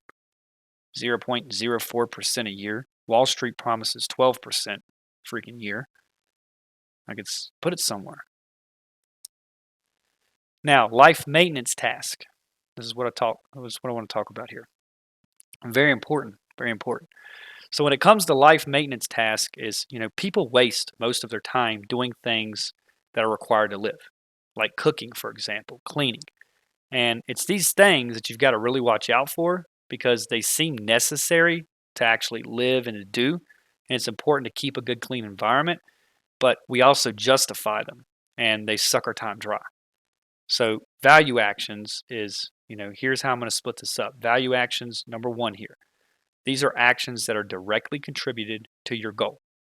So your sleep, your exercise, your innovation, your sales, your organic outreach, those are value actions. And you want to do more of these actions more intensely and more often, which is why I named them power activities. Very important. Now, type 1 waste is actions that do not contribute to your goal, but are necessary. They're necessary, so you have to do them. So let's talk about life maintenance tasks. So, things like cooking, things like cleaning, things of that nature. Don't focus on saving money. Focus on production because the same energy that you're focusing on worried about how to save $2, you could have focused on what you're now good at and what you have the foundation to do and made $2,500 in the same amount of time. Don't worry about that. Worry about production. So the things that you don't need to do that cost you money every single day, get rid of. I like detailing my cars. It's something I've always loved to do. I've had to get rid of that. I've had to sacrifice that. Because then I do it on a Sunday and I don't get to spend time with my girlfriend. I don't get to spend time with my friend or my friends. I don't get to do that. So I've had to cut that out because those relationships are important to me. So cleaning your car, outsource it. If you need something done at your house, you want to work on your car, outsource it. Delegate these things. Delegate them. Routinize them, systemize them, standardize them. That's the way you want to do it. Now, type 2 waste is actions that add no value and are pure waste. So this is no good. This is stuff that's not going to take you anywhere. So social media, wasting your time with people just that don't support your goals, Netflix, alcohol, just dumb stuff. Eliminate these things from your life. Now there's a balance here, but you need to know what these types of waste are. Waste 1 and waste 2 very important. Some things, fall into the category of waste 1. So write it down right now. Type 1 waste. So think about the things right now. Life maintenance task that you could delegate, that you could systemize, that you can routinize, and you could standardize these actions and delegate them to somebody else if possible. Write them down. Don't worry about your current financial situation. Worry about your vision, where you're going. Because if you focus on the vision and where you're going, the monetary value will follow. Everybody here is already a millionaire. But without the conviction in yourself to know that you're that millionaire, you're never going to achieve it because you don't think it's possible for you. So you need to know right now that that's you. So think about these things. Make actions based on the future you are. If you want to become a top performing executive, you need to start acting like one today. The mindset, your routines, your habits, your impulse control, everything. Act it today and you will have it in 6 months from now. Guaranteed. But very important that you do these. So write these type of wastes down. Write them down right now. And then type 2. What type of waste 2 are you currently involving yourself in? Are you indulging in? Do you spend an hour a day on social media? I mean, a lot of people do. Every hour they're spending like 15 minutes on it. Add it up. And you wonder why you don't have any time. Wasting your time with people that don't support your goals. We all have friends that don't support our goals. We all have friends, family, even family members that are just like, that guy's a mess, but I got to play nice. Who told you had to play nice? Your mama? Well, this ain't your mama's world. So what I like to just do is if somebody does not support me and my goals, yeah, it's very hardcore and, it's a little rough, but it's worked for me. Because at the end of the day, that family member that doesn't support my goals or that person that doesn't support my goals, they're not going to pay my taxes. They're not going to pay my rent. They're not going to lease my cars. They're not going to provide for my girlfriend. They're not going to do anything. They're not going to buy us trips to Hawaii. They're not. It's you. You're going to do that. And when shit goes south and it goes hard, you're going to be responsible to do it. Because men and women, for example, are not predicated on what they said they were going to do. They're predicated on what they do. That's the way it works. So you've got to understand to be able to eliminate these things from your life. Very important. So when it comes to delegating food, this is something I had to do. I do a mix. Like I said, I spend a lot of money on Uber Eats because sometimes I just like certain things, and then sometimes I do Foodie Fit, and then sometimes it's a mix. But I don't really have to worry about it that much because Kat likes to eat too. She likes food. She's very good at cooking. So if she wants to cook a fresh meal for me, she can do that, and she sometimes does, and she cooks them for both of us. So sometimes I look forward to having a good home cooked meal because for years I never had that. I ate out every night. So, it's just a balance with us. But Foodie Fit is a really good option. So, they have pre-approved healthy or pre-prepared healthy meals that you can actually, have come to your house on a weekly basis. Now, there's tons of these meal prep companies. But I like Foodie Fit. They were okay. I have another one right down the street from me that's pretty expensive, like 11 to 12 bucks a meal, but very high quality food, very good. And, just having that around to where I know, okay, I've got food in the fridge. I don't have to cook it. Don't have to wash it. Don't have to clean the kitchen after it. It's just time that I can focus on production. I get rid of all that bullshit. Very easy. I know what I'm going to eat, know what's going to happen every single day. And if you do that, I'm telling you, just that alone will help you get more focused because food is something that you're going to constantly have to do. It's nuts. Like if you think about it logically, what we do as human beings, we're stupid. We know that our food is like a 6-hour half-life. And then every day we'll spend an hour trying to find a place to get it. And we know in 6 hours we're going to need it again. But we don't prep for that. We say, I'll figure it out then. Keep repeating the same process. It's nuts. But you want to optimize this too. Food's important. And if you can, hire a chef. This is a good option. So if you've got more than 2 people living with you, you can hire them relatively cheap. I've had them in the past. The last chef I had was when I was in Virginia. I had one part-time in New York that only split it up. They weren't full-time. So it was actually very affordable, $500-600 a week. And it helped me a lot, having good fresh food, waking up. So basically what these guys would do, they would come on a Monday and they would cook and put everything up, and I would be good until, Wednesday. And then Wednesday, same thing, and then Friday, same thing. And that's kind of how the process that I found that worked. And if you're interested in hire a chef, let me know, because I've created a little document of how we go about doing that and how I've done it in the past and how I've found good people. But yeah, very easy process. So it might be something like that for you. You might want to hire a chef. If not, all good. Foodie Fit, some type of meal preparation service would be great for you. Or you can just do Uber Eats and stuff like that and spend a lot of money. But I'm telling you, the Foodie Fit and stuff's way more cost effective. Now, delegating other stuff. So if you have a task in your house, like when I moved into this house, I don't know, a lot of you may know the story, but I was in Hermosa Beach before here. So I don't know, 2 years ago, I left Virginia with suitcases full of computers. I drug them all the way across to Hermosa Beach. I lived with Jordan Belfort at the Wolf of Wall Street. It was as full of suits and computers. That's all I had. I had no other clothes. I just brought everything I could for suits, and I'm walking around Hermosa Beach in a suit every day, and everybody's wondering, where's your shorts at, bro? It's Hermosa Beach. And I'm like, I brought all my nice suits. So I ain't really got to that yet, but, don't worry about it. So when I came here, I didn't have a lot of shit. And I moved into a 4,000 square foot house, 5 bedrooms, 5 baths. All my stuff was still in Virginia. I had a whole life in Virginia. I still had a lake home, a boat, jet skis, car. I mean, my mom, my entire life was there. So when I come here, I moved in. I didn't have a lot of stuff, but on top of having a lot of stuff, I had a whole house to furnish. So I didn't have a lot of things to put in it. So what I had to do, I had to go buy stuff.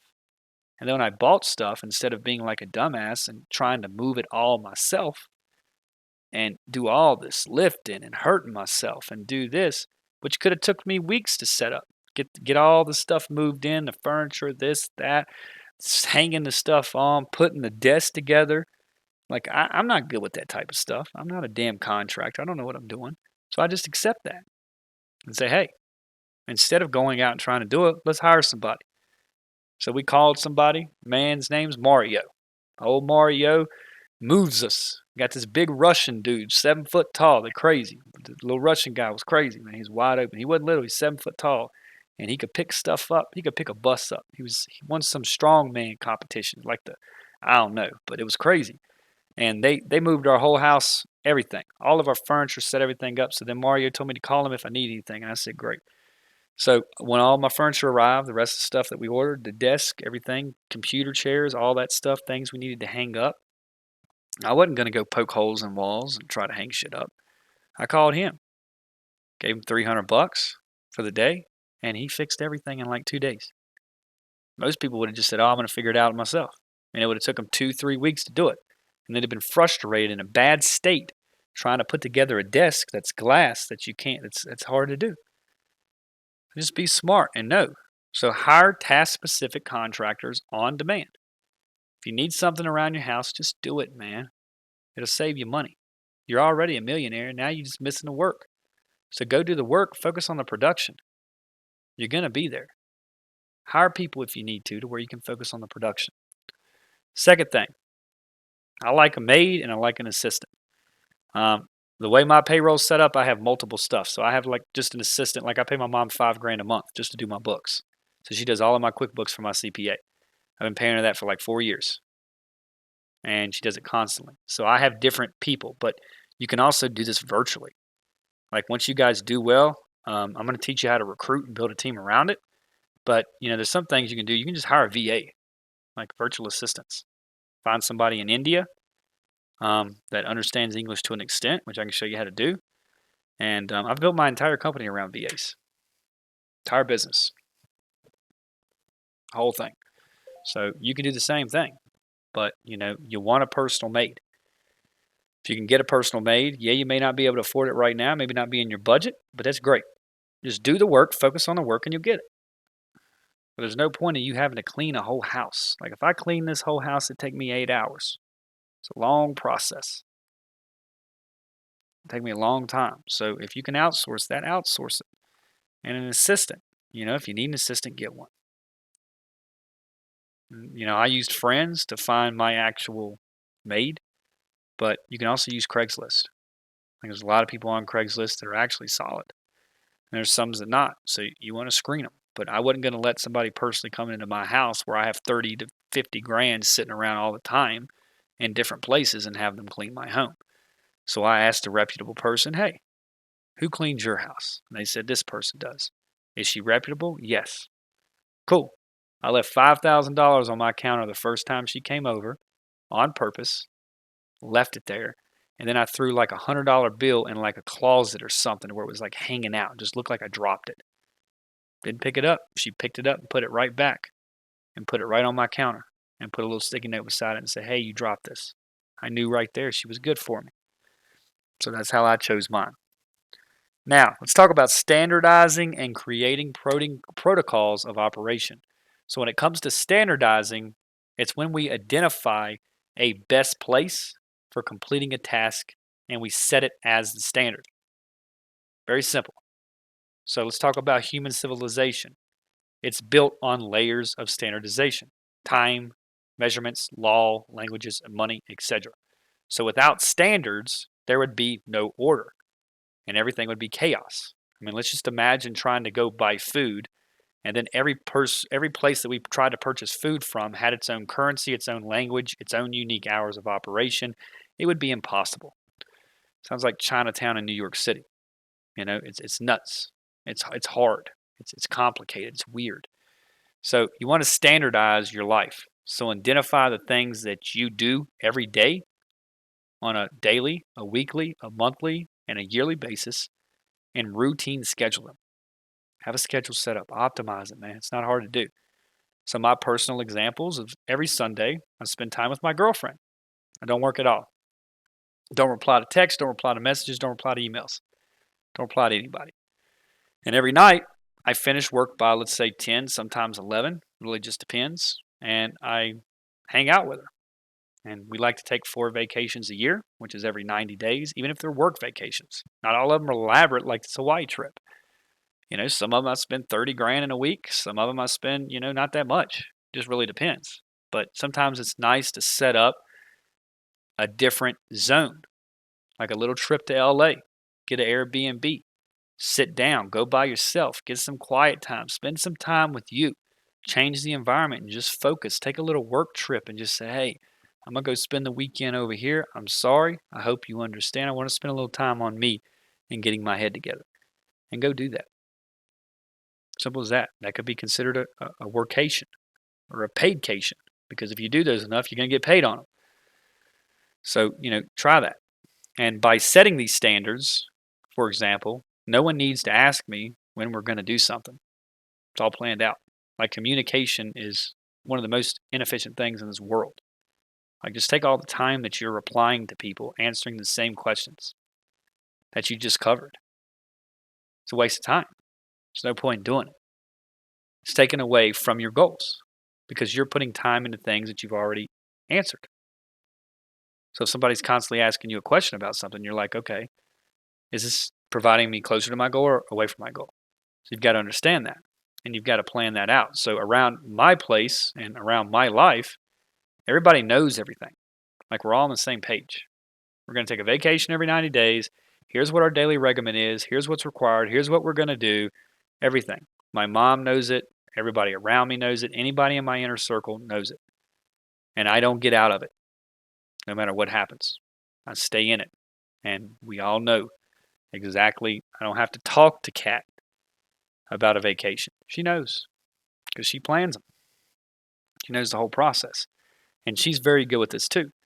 So when it comes to discipline and things of that nature, the one thing that's allowed her to succeed so quickly, just to give you some backstory on her, guys, I never put any money behind her or anything like that. It was not that case. She came and she delivered on her own. And she used her network that she established over the years to close deals, and huge deals. Not one-time fee of $10,000 a month, or one-time fee, like 10 grand a month retainers. And she used that connection to do that.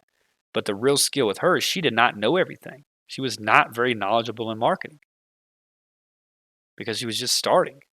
But what she did is she listened to all of this And she's seen how I was very robotic and she does very good with that. She's not a very emotional person. She doesn't mind sacrificing things. She doesn't mind not spending time with friends. She doesn't mind giving everything up. Like, she was going to school when she met me.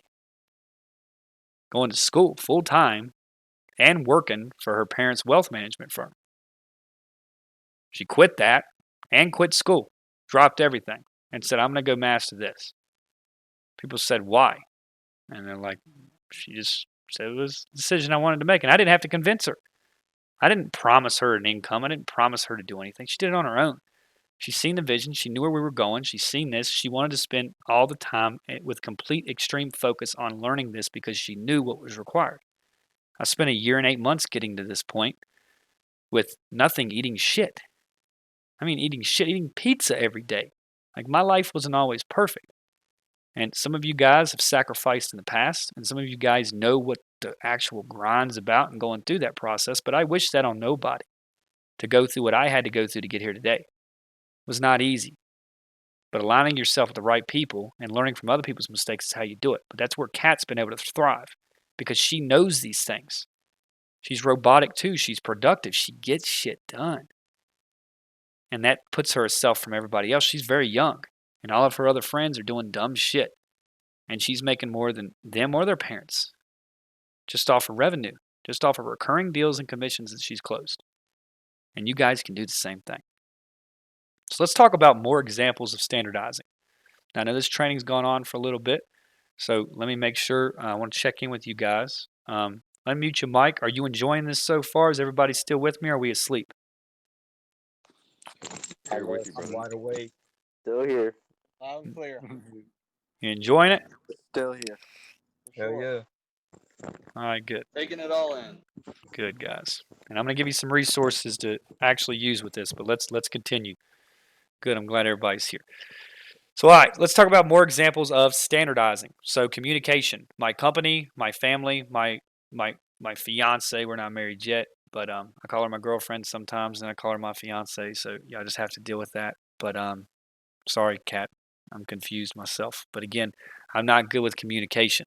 But our entire everybody in our organization here, they all know we use one form of communication. There's not multiple shit. Very simple. Slack's good. We use Slack sometimes. It's all one form. Everybody's on the same page. They know what's going to happen. They know my schedule. I know their schedule. It's the same process every day. Inventory. So when it comes to deodorant, when it comes to cologne, when it comes to soap, I literally consider my inventory depleted when I have 2 left of something. It never hits 0, ever. So I never have to stop in the middle of the day and say, shit, I have no deodorant. What am I going to do? I've got to go get deodorant now. Makes no sense to do that. So I set it up to where once I get to 2, I reorder and restock because I don't want to leave the house. There's no point of me leaving here at all. So I try to set myself up to where I never have to leave. And that's how it works. Like, I never leave these gates very often. I stay behind them. I walk around in here at night and do my thing, and that's it. And that's how it works. But when it comes to inventory, do the same thing. Stock up on stuff. I'm not telling you need to be like a freak and go buy a whole damn bus full of deodorant. It's not the case. But Mark Cuban, he still does this to this day. Like, he buys everything in bulk and stocks everything up to where he doesn't need them. And he doesn't do it because, he's a billionaire. What does he need to do it for? He doesn't need to. He does it because it's unproductive to have to worry about something once it's depleted and gone. You've got to go fix it then. Don't do that. So clothing. When it comes now, I have a lot of suits. But those suits, if there's a special occasion coming up, I'll wear the suits. But during the day, unless I have a business meeting or I'm meeting with a client, majority of my shirts are just a black V-neck or they're Lux Vani V-necks and Lux Vani hats. Black pants, regular jeans, skinny jeans, black pants. Very simple. Very similar outfits every single day. And I just have a lot of them because I don't need to waste time saying, oh, does this shirt look good with this? Does this shirt look good with that? Now, of course, fashion to some of you may be important, and that's cool, but just don't go to an extreme and just try to space it out here. I like to do that because, again, willpower is finite. I don't need to waste my willpower on choosing a damn outfit. Makes no logic. There's no point. If I like something, if I look good in something, okay, cool. Kat, do you like this shirt on me? Yes, I like that V-neck. It looks really good. Do you like it a lot? Yes. Do you like it a lot, a lot? Yes. Okay, do you like it a lot to where I'd wear it every single day? Yes. Okay, cool. I'm going to go buy 15 of them. Simple as that. Shoes, same thing. I have a lot of shoes, but they're all the same kind of deal. Very simple. So when it comes to drinks, I drink the same type of soda and water every day. I hate regular water. Can't stand it. And everybody around here thinks I'm nuts because I can live off soda. Literally, I've drinking like 8 sodas a day for 4 years. That's my main source of hydration. And Kat, when she first came in, she was like, "You're going to die. There's no way you don't drink water." And I'm like, "No, I don't. Ever." And she's like, "How are you hydrated?" And I got on Google and I said, "See, 85%, 90% of soda is water. The rest is all the ingredients. So I'm getting water. It's not like I'm going to die, but I know what I like. And I like Coke. Like, that's my shit. I don't drink. I don't do drugs. I don't do anything else. If I want to drink Coke, I'm going to drink my Coke. That's what I want to do. I like Coca-Cola. That's my thing. And I don't really like water. Like, I like Gatorade, so I'll drink Gatorade, but I like those sparkling, carbonated, not the shitty ones, but the good ones. I'll drink those from time to time. But I stay stocked. Like, when I say soda, you come into my pantry right now, like, it's stocked, man. Once I get down to less than a 12-pack, there's an issue. I've got to restock quick because I can't function without it. I like it. Like, it makes me happy. And it's not good. You know, that's a flaw on me. Everything's not perfect, but I've been able to manage that. When it comes to grooming, you know, like shit, I haven't had a haircut in a while. I don't know if you guys seen it on social media, but we cut my hair off like completely. Like, I screwed up and pushed the thing, and then it was just all messed up. And I was like, because I normally went to a barber, and I would go to the barber every week on Friday, every week, and it was fantastic.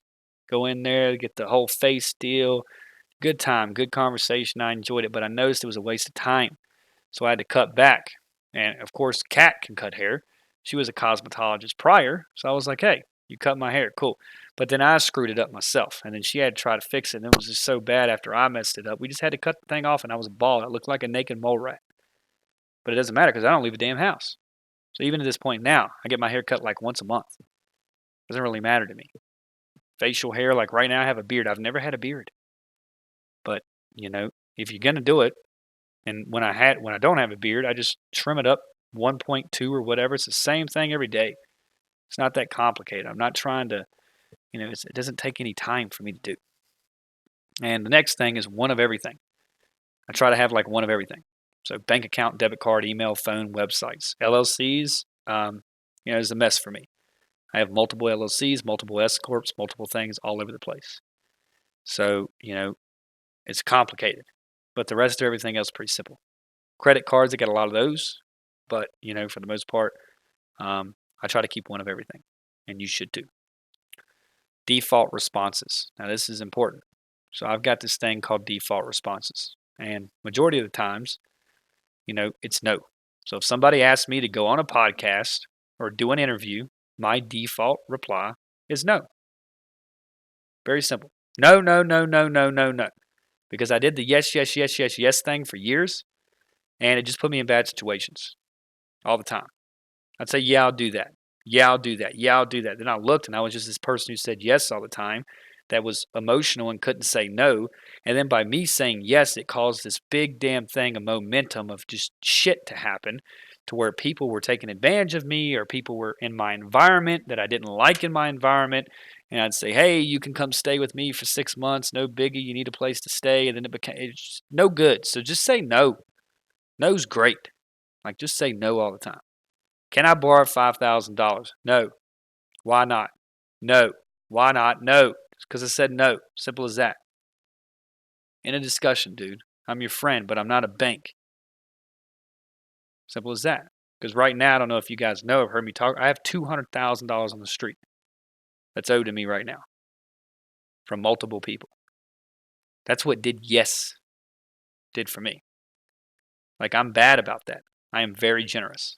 I will help anybody. I put up $70K for a restaurant, lost all of it. I made bad decisions too, but that was from yes. It wasn't because I was a bad person. It was just I didn't say no. So learn to say no. Very powerful tool. Just no. And then another thing is I find meals that I like and I eat them a lot and then I rotate them out weekly. That's what I do. Like, I'm obsessive when it comes to food. Like, I like certain things. I eat the shit out of them until I'm sick of them. And if I don't rotate them out, I get sick of them and then I don't want to eat them for like a year. But I like food. That's my thing. So that's just how I do it. Now let's talk about decisions. Maximizing your decisions half-life. Now this is important. So when it comes to decision fatigue, think about this, guys. The more choices you make throughout the day, the harder each one becomes for your brain to actually do. And eventually, it looks for shortcuts, like become restless, zone out, or do nothing. So our fatigue, our willpower, we don't have a limited amount of it. So people don't understand. Motivation is the same way. So when it comes to decision half-life is the amount of time a decision lasts before it has to be made again. So a short half-life example is I'm hungry and I need food. So I could take 1 hour to go get food now, and that will last 6 hours before I need to make the same damn decision again.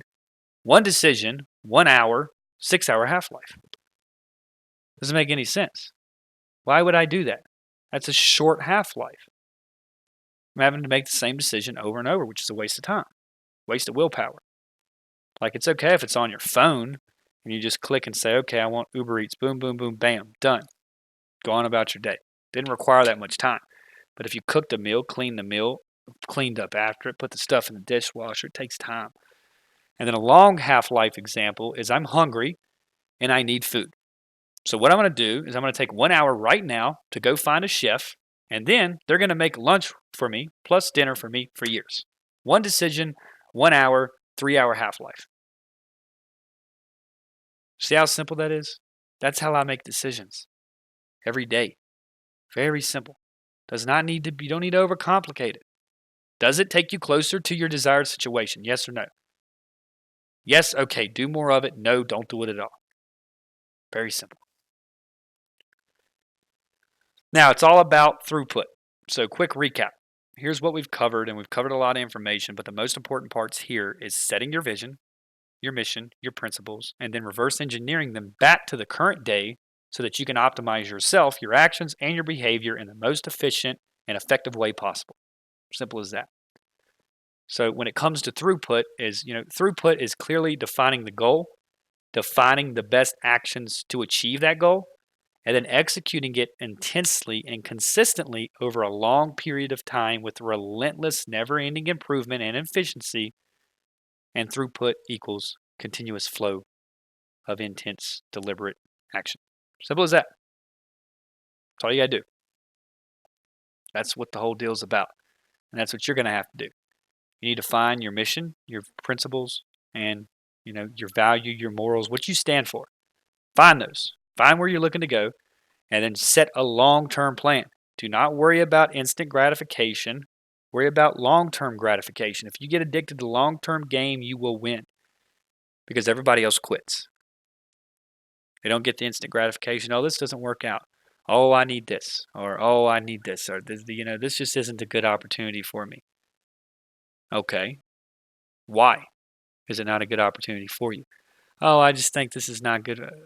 Okay. You mean you don't believe in yourself that you can do anything with it? That's the problem. So you got to understand when you do this is you need to define a clear goal, and you need to understand that it's not about instant gratification. It's about long-term gain, and stay consistent and build yourself and evolve. Nobody's going to evolve overnight. It's impossible. This shit's taken me years to learn, and I've paid a lot of money to learn these things. A lot. And these are what the biggest successes in my career have been through. Being able to eat shit, being able to stay consistent, being able to just literally stay focused and get rid of all impulses and desires. Like, my thing was women. Like, when I was young, that was my problem. I didn't have drug problems or alcohol problems, but I enjoyed that aspect of it. I loved chasing girls. That was my thing. And I had to get rid of it. I had to sacrifice and say, my God, the energy I go out on a date every night with somebody is ridiculous. Tinder swiping, ridiculous. That's why I just found one. I locked it in. I said, this one's good. She's cool. I'm not going to have to, I'm cool. I don't need to waste any more time here. Simple as that. So go after it and stay after it. So when Sam Walton was the richest man in the world and Walmart was the largest company on the earth, a reporter asked him what his secret was. And he simply said, I just go after it, and I stayed after it. And Sam Walton is a genius. He has a very good book. You need to read it. Very out there type of guy. Very intense, but he operated like this too. All this shit I didn't get from anybody that you've heard of. This came from books. This came from masterminds with people that were doing 8 figures a year. This came from, I really paid a lot of money for these tools. And I will tell you, these are the most impactful tools in my life. And I owe all of my success to these, not anything else. And Sam Ovens, Jeff Bezos, Elon Musk, they make decisions the same way. And I suggest that you try to adopt these into your life. So again, execute, track, and optimize. You want to execute it, you want to track it, and you want to optimize it. And then you want to go after your vision, your mission, and your principles like a heat-seeking missile.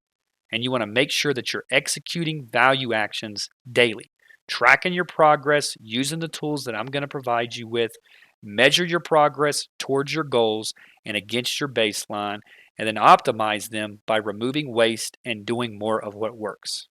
That is the process, guys. And that's what I want you to do. It's simple as that. It's not that complicated. Like, success is not that bad. Like, I promise you, if you're making $100,000 a year and you just do these, you can make 7 figures. This is what took the shift for me.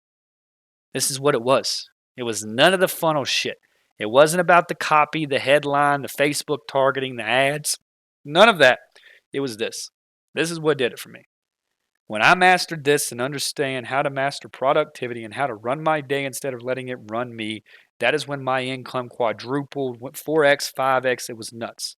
Because if you look between that 1 year and the next year's $600,000 in net profit to $3.4 million, how did I do it? Was it the skill? Did I do more of something? Yeah, I did more of what worked, but I did it in a fashionable manner. Because when I made $600,000 a year, I still had garbage friends that had garbage goals. I was still doing dumb shit. I was traveling all the time, blowing money. I was doing dumb stuff, buying dumb stuff for satisfaction, and then driving it for a month and saying, oh, I don't need it. It's a waste of time. So this is what got me to that point. Simplifying my life, looking at my deal, looking at where I wanted to go, and simply rating myself and optimizing myself through the process. And doing that got me here. This is the shit that nobody teaches. This is the shit that Tony Robbins doesn't talk about. This is the shit that all the gurus don't talk about. And this is what's allowed me to succeed. And I know it'll do the same for you guys. So let's open up Q&A. Everybody unmute their mics. How did you enjoy today's training? That's my first question to you. Man, I really did like it though, and you're probably not gonna believe this, but I follow a lot of things like that. Like, I'm very clean and all that, organized, and you see how like a bunch of monitors, and it's just a distraction. Like, just keeps a lot of clutter there and put things under it and whatever. And yeah, Good, Jevony. But- I'm glad you enjoyed it. yeah, it's pretty good. Like, I'm glad you enjoyed it.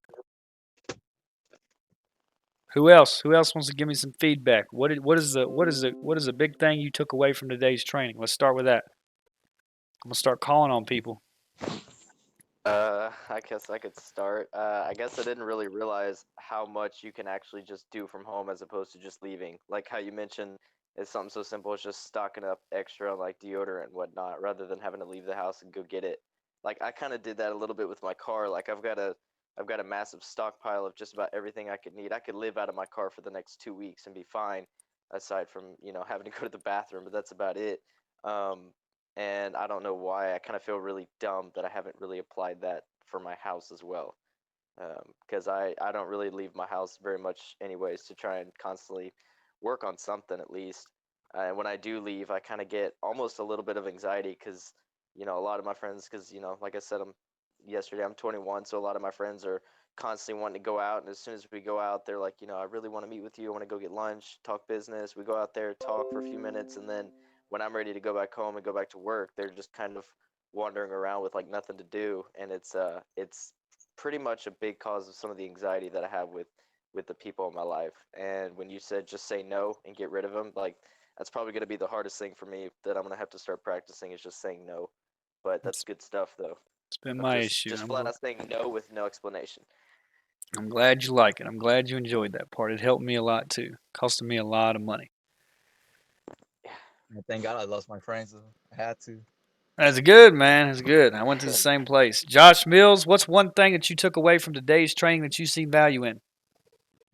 Well, man, I hate doing chores like laundry, cleaning the house because my house is pretty big just for me and my fiance and my dogs. So I hate cleaning after the dogs, doing laundry, dishes, yard work. Like it just takes up so much time. So if I could like figure out a way to like systemize that, like while we were doing the training, I was on my phone looking at like people who could do like maid services for my house because I hate doing that. I feel like I'd be so much more productive if I didn't have to worry about that stuff. Yeah, it's valuable. So, yeah, try to outsource it, dude. It's not that expensive. My maid, shit, I don't even know what I pay her. I think I pay her, I don't know, I'd have to ask Kat, but it's not much. I think she does my whole house for 120 bucks, I Yeah, believe. I feel cheaper here, you know. Yeah, and it's a big house, and she's crazy. Like, she, like, cleans the fucking walls, gets up on stuff, cleans the ceiling. Like, my ceilings are, like, in my one room, it's like, I don't know, they gotta be 20 foot high, but, like, she's crazy. Like, she gets up ladders and shit, and I'm like, damn, she gets everything. But it's like 120 bucks, so it's not that expensive. So try that. Try to implement that into your life. Remember, it's not about your current situation right now. You guys understand what's required to get to where you want to go. The only Right. difference is the production that you do. What you're going to do after this point today. So, you know, we might have gotten a little addicted to the information, and some of us may not be actually implementing. But I promise you that you're already where you need to be. You've got the vehicle. You're in the McLaren. Everybody else is in the Prius. You've got a bigger engine. You've got a bigger, everything's great. Like you have life. Everybody here is already where they need to be. Now, you just have to figure out how to piece it all together, which I've tried to outline it the best way I could to help you do. But it's not that hard to do. Like just do the work. Simple. There's no way around it. And you'll be good. So, Josh, I'm glad you seen value in that. Dakota Jackson, what did you learn? What's one takeaway that you got from today's call? I learned a lot today, man. But the biggest takeaway for me is going to be just optimizing my personal desk area. Because I literally just moved about 2 weeks ago, so I'm kind of still have some boxes in here, and I'm going to definitely take care of that and get everything rearranged to, maximize my efficiency. Good, dude. And go get a credit line. If you want to decorate your house, don't pay it out of your own pocket. Go get a damn credit line. You can go get a credit line from somewhere nice and it not cost you that much money. It's not hard to do. Like leverage your credit. Don't always use cash. Go get a credit line. Pay it over $100 a month for a year. You could deck out, buy nice, have some good art on the walls, have a nice office, nice desk. Like I don't know what we furnished our entire house for, but it was not that expensive. I mean, a house like this is pretty big, so it's going to cost a lot of money normally. But it wasn't expensive at all. So try it, get your credit line, bro. If you don't have furniture already, try it. Deck it out, make it feel like home. For sure, yeah. I'm definitely going to hang some homey stuff up on the wall and some Good. inspirational stuff along with I'll send you some links. Perfect. Thank you. Send you some links. Send over the link for the microphone you got or the headset. I can do that. I'll post it in the group. It's going to cost you about, I don't know. I've had two of them. One broke and then they pissed me off, and I went to Best Buy and they were like, "Oh, we have to ship it in." And I was like, "Ship what in?" I bought this thing on it. You got to replace it. And they were like, "No, it's Logitech. We have to send it into them." And this is how quick I made a decision. I was like, "Okay, throw that shit in the trash and go get another one, and I'll buy it today." And Alicia was like, "Are you crazy? It's like 160 bucks or 120 bucks. I forgot what it was." And I was like, "Yeah, well, I can focus the time on this negative bullshit, or I can just buy another one and get back to work." And that's how I think. So I'll send you the headset. I'll post it in the group. It's about $120, but I'm telling you, dude, you put this thing on, your ass will be trying to sleep with it. It's noise canceling, 7.1 surround sound. It is intense. Like I like Turtle Beaches. I've had a lot of them. I'm really happy with this headset, so I'll post it. Sebastian, what's one thing you took away from tonight's training? Dude, I took away so much from tonight's training, to be honest. It hit me at heart with a lot of things. So, like, you know, uh, my success have always been derived by what the next year is going to hold for me. And honestly, this training and even tonight specifically, I kind of have to step back from it and realize that, like, for instance, give you a little bit of backstory. This year, we're set to hit nearly $500,000 in sales. Typically, 60% of that is going to be a net profit. However, I found myself not happy, and I know the reasons why I wasn't happy now after going back and forth with my wife and seeing my son who missed me. I haven't taken a day off since he was born. That was in 2016 in April. Not a single day off. In fact, the day after he was born, I went in for 2 hours because a customer was bitching to me about how he needed his car. So, long story short, I took away everything from this training. I mean, from this call and generally Well, I'm everything glad, I dude. found value in. I'm glad. And you got a beautiful home, man. You got a beautiful home, beautiful Oh, movie thank theater, you. beautiful pool, beautiful house. And you don't Oh even yeah. spend that much time in it, do you? Nope, not at all. We're talking like 90 hours a week. So my goal is to take 2 days off. But to be honest, I'm willing to step back and scale down this shop to almost nothing. I literally almost deleted the page that we built up for many years just to chase after this that's in front of me now because I see the opportunity, I see the value, I see how it's going to change my life dramatically. So, structure and organization, Chelsea has those down to a T. She's been trying to pound them into my brain for forever now. I think I just needed to hear it from other people who kind of created the success from it. Well, good, dude. I'm glad. I'm glad this helped you. I think I was a messy motherfucker. I come from your background too, so I was in the shop world. That's what I did. Yes. Diesel performance lift kits, stuff like that. So I was the same way, man. My toolboxes were a mess. My shops were a mess, and it was all a mess. Oh yeah. And I had to make that adjustment and find some mentors to help me with that. So very valuable. Absolutely. Marcus Wright, how are you, buddy? I'm glad you're here. Can you hear me, Marcus? Yeah, I hear you. What's going on, brother? Good, man. How are you? Man, I'm blessed, man. Just trying to make it. Good, brother. Did you enjoy tonight's training? Yeah, man, it was a lot of confirmation for me. You know what I'm saying? I don't know how old everybody else is, but I'm 31. I'll be 32 this year. So a lot of these things I've learned off just life experience. I have 4 kids. You know what I'm saying? So a lot of this stuff I've already learned, but it's just the confirmation. Sometimes you need to hear things that you know already. You know what I'm saying? To really reinforce them into your mind. Yeah. And get me back into, you know what I'm saying, on the straight and narrow or whatnot. Good, dude. Yeah. Good, dude. Yeah, Marcus, guys, just so y'all know, um, he rides bikes too. So that's how me and him, we had a good friend. Y'all probably seen on my social media, my buddy Juan. He died in my arms on a ride. So we was going to Utah. He lost control, hit a wall, and 47 years old, kids, family, whole 9 yards, and he died in Good my God. arms while we Good were God. giving him CPR. So Marcus was real good friends with him. I was real good friends with him, and we've connected. With having Juan, in common and having such a good. And I wish he was here now to go through this because he would absolutely love this. But Yeah. that's how me and Marcus kind of met up. So he actually was involved in a wreck as well. Marcus was, and broke his leg and put him in some pretty bad shape. So he's pretty excited for all this too. But I'm glad that gave you a little insight and repositioned you. Sometimes we know a lot of shit, but we just forget about it. Yeah, I don't put it into play. Yeah. So I'm now not, it's I'm just not saying I'm not a stupid person, man. But it's just, you know what I'm saying, I made a lot of dumb decisions growing yeah, up. I make a lot of dumb decisions every day. So Hey, part of it. Carter, how are you, buddy? What's up, man? Good. I actually took a lot out of this tonight. It's stuff that I try to apply in my life every day, especially with the routines. I definitely have the same routine every morning. Um, Even when I get into work, I do the same thing every single morning. I don't really, you know, make any variations to it.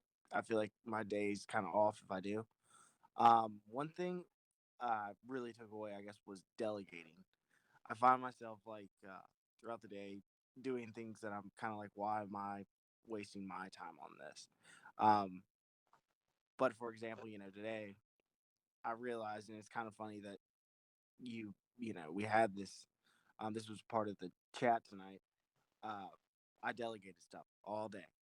I had to get certain things ready for a vehicle today, and all I did was either make the call or give the keys to somebody else because I didn't know how to do it. I didn't want to do it. It wasn't worth my time. I had done my part, so I gave it to other people who knew what to do with it, and it got done.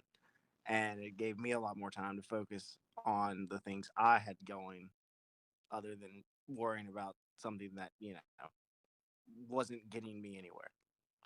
Good. So that's really what I need to focus on is little things like that in my life, Yeah. to make it run smooth, so that my time's not wasted, no one else's time is wasted, um, you know, because you're not going to be productive if you're sitting around focusing on dumb shit.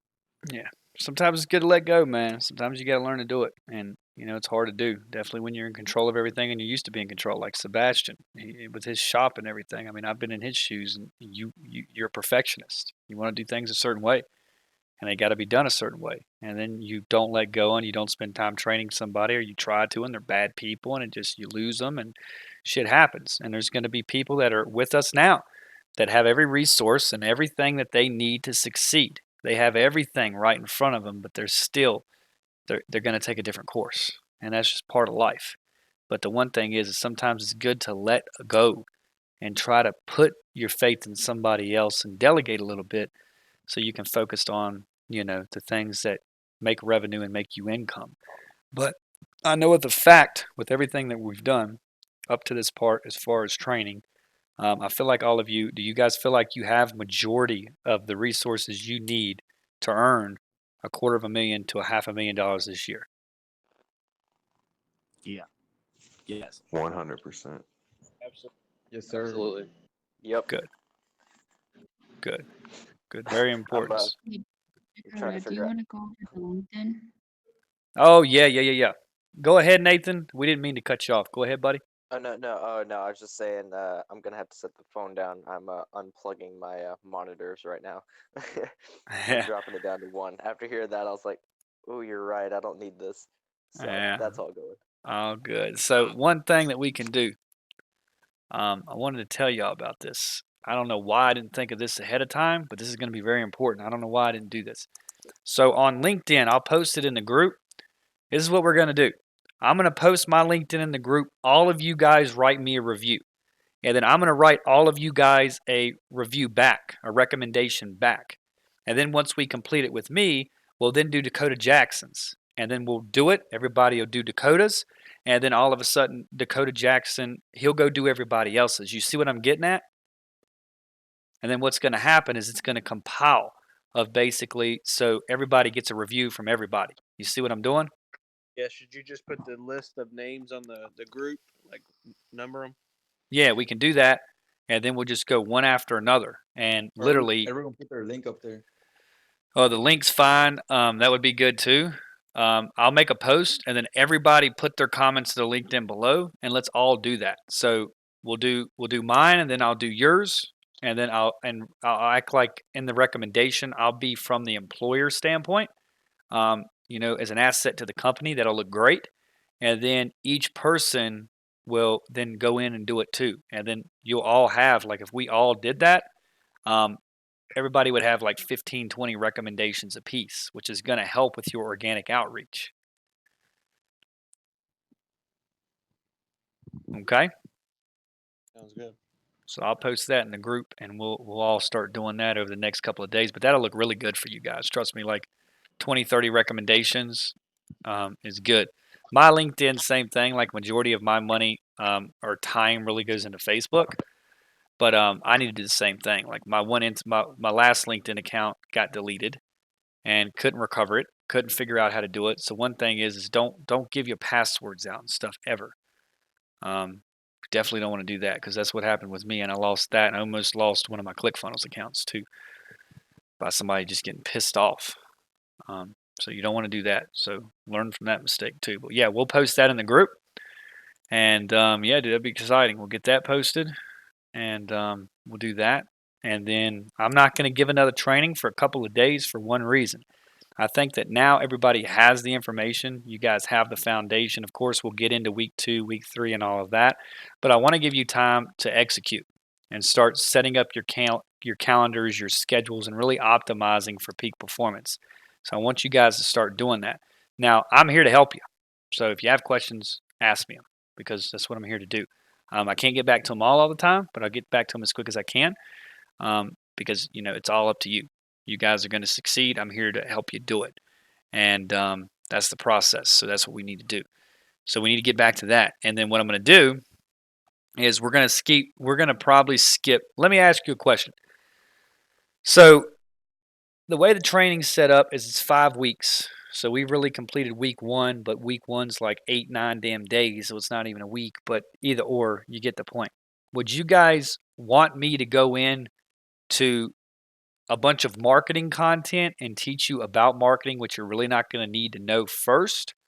Or would you rather me jump to recruiting and show you guys how to make an extra $300 to $500 a day easy on the recruiting aspect?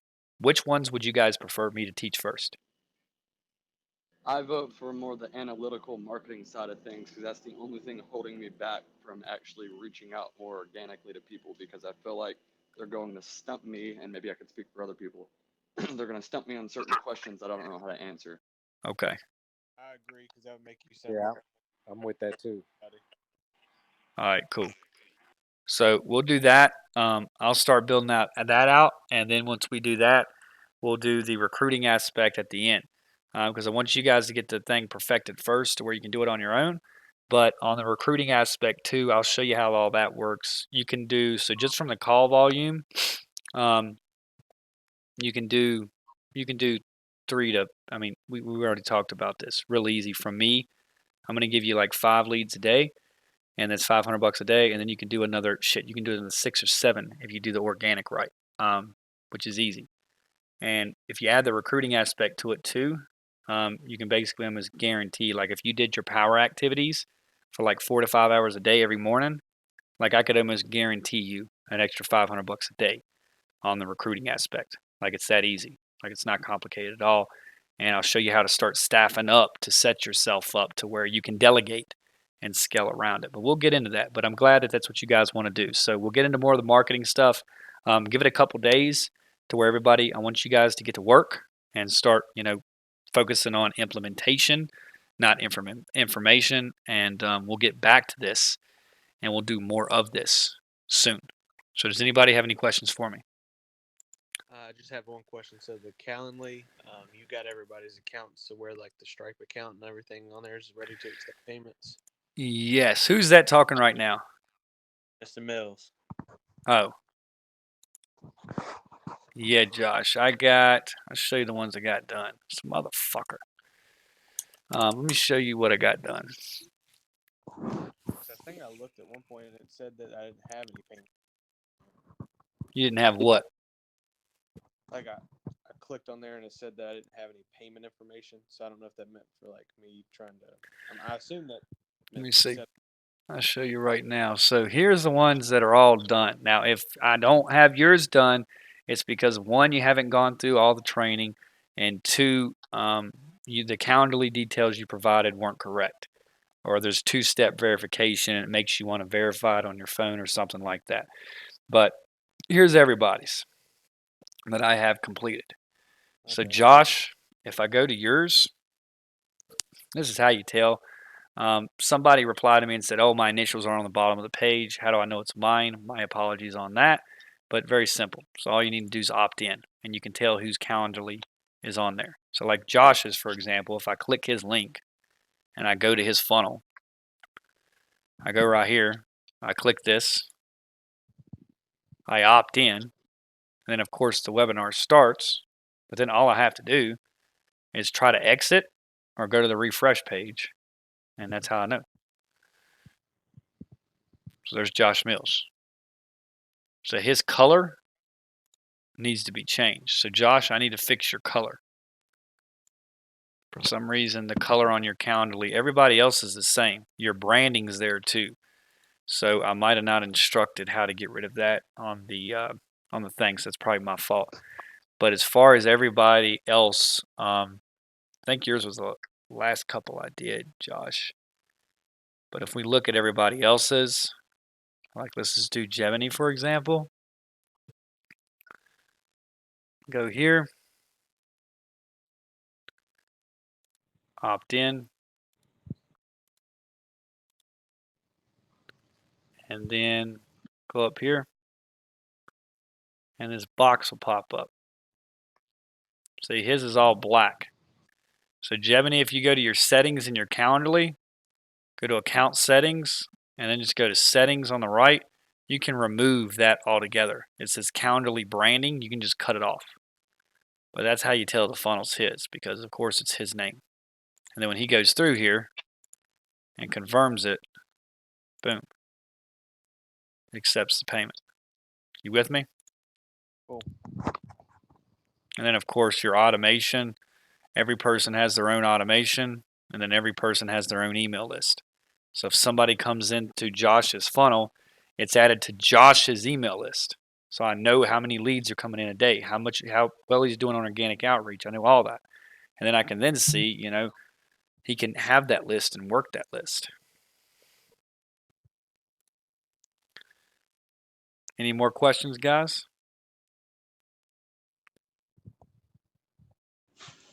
Do you have I mine got a set up? question though. I got a concern.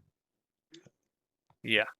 So I started going into like groups of my niche regarding my niche, and I started adding a bunch of people, and like just about anyone. Like I only got like one person probably that said my friend request, but I think it's because they don't see a lot of, since my page is like new, they don't see a lot of like pictures of me or what I do or whatnot, and they're not adding me because I send like 60, 70 people like friend requests. So do you think I should just continue going that route, or should I just like start going to like sending emails, cold calling, I and all would that? cold calling's ineffective. I wouldn't do any cold calling.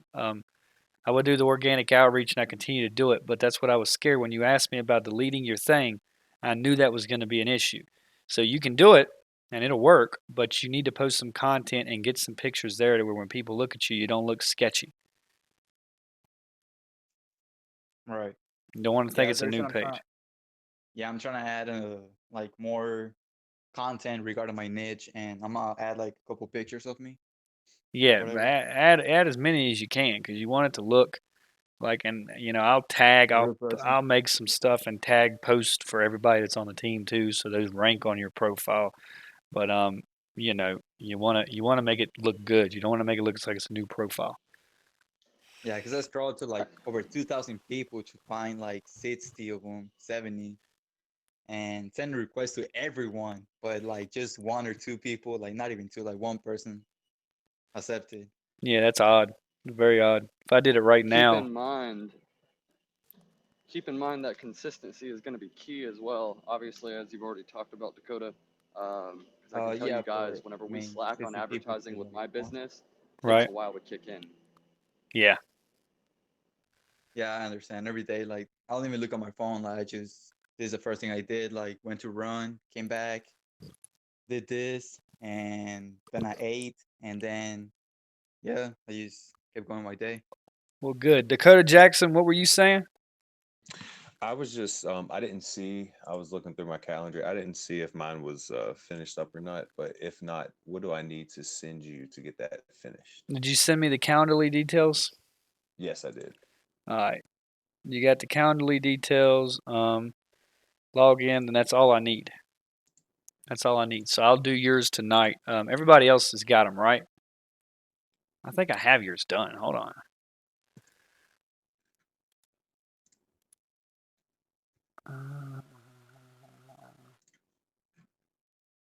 Maybe I didn't.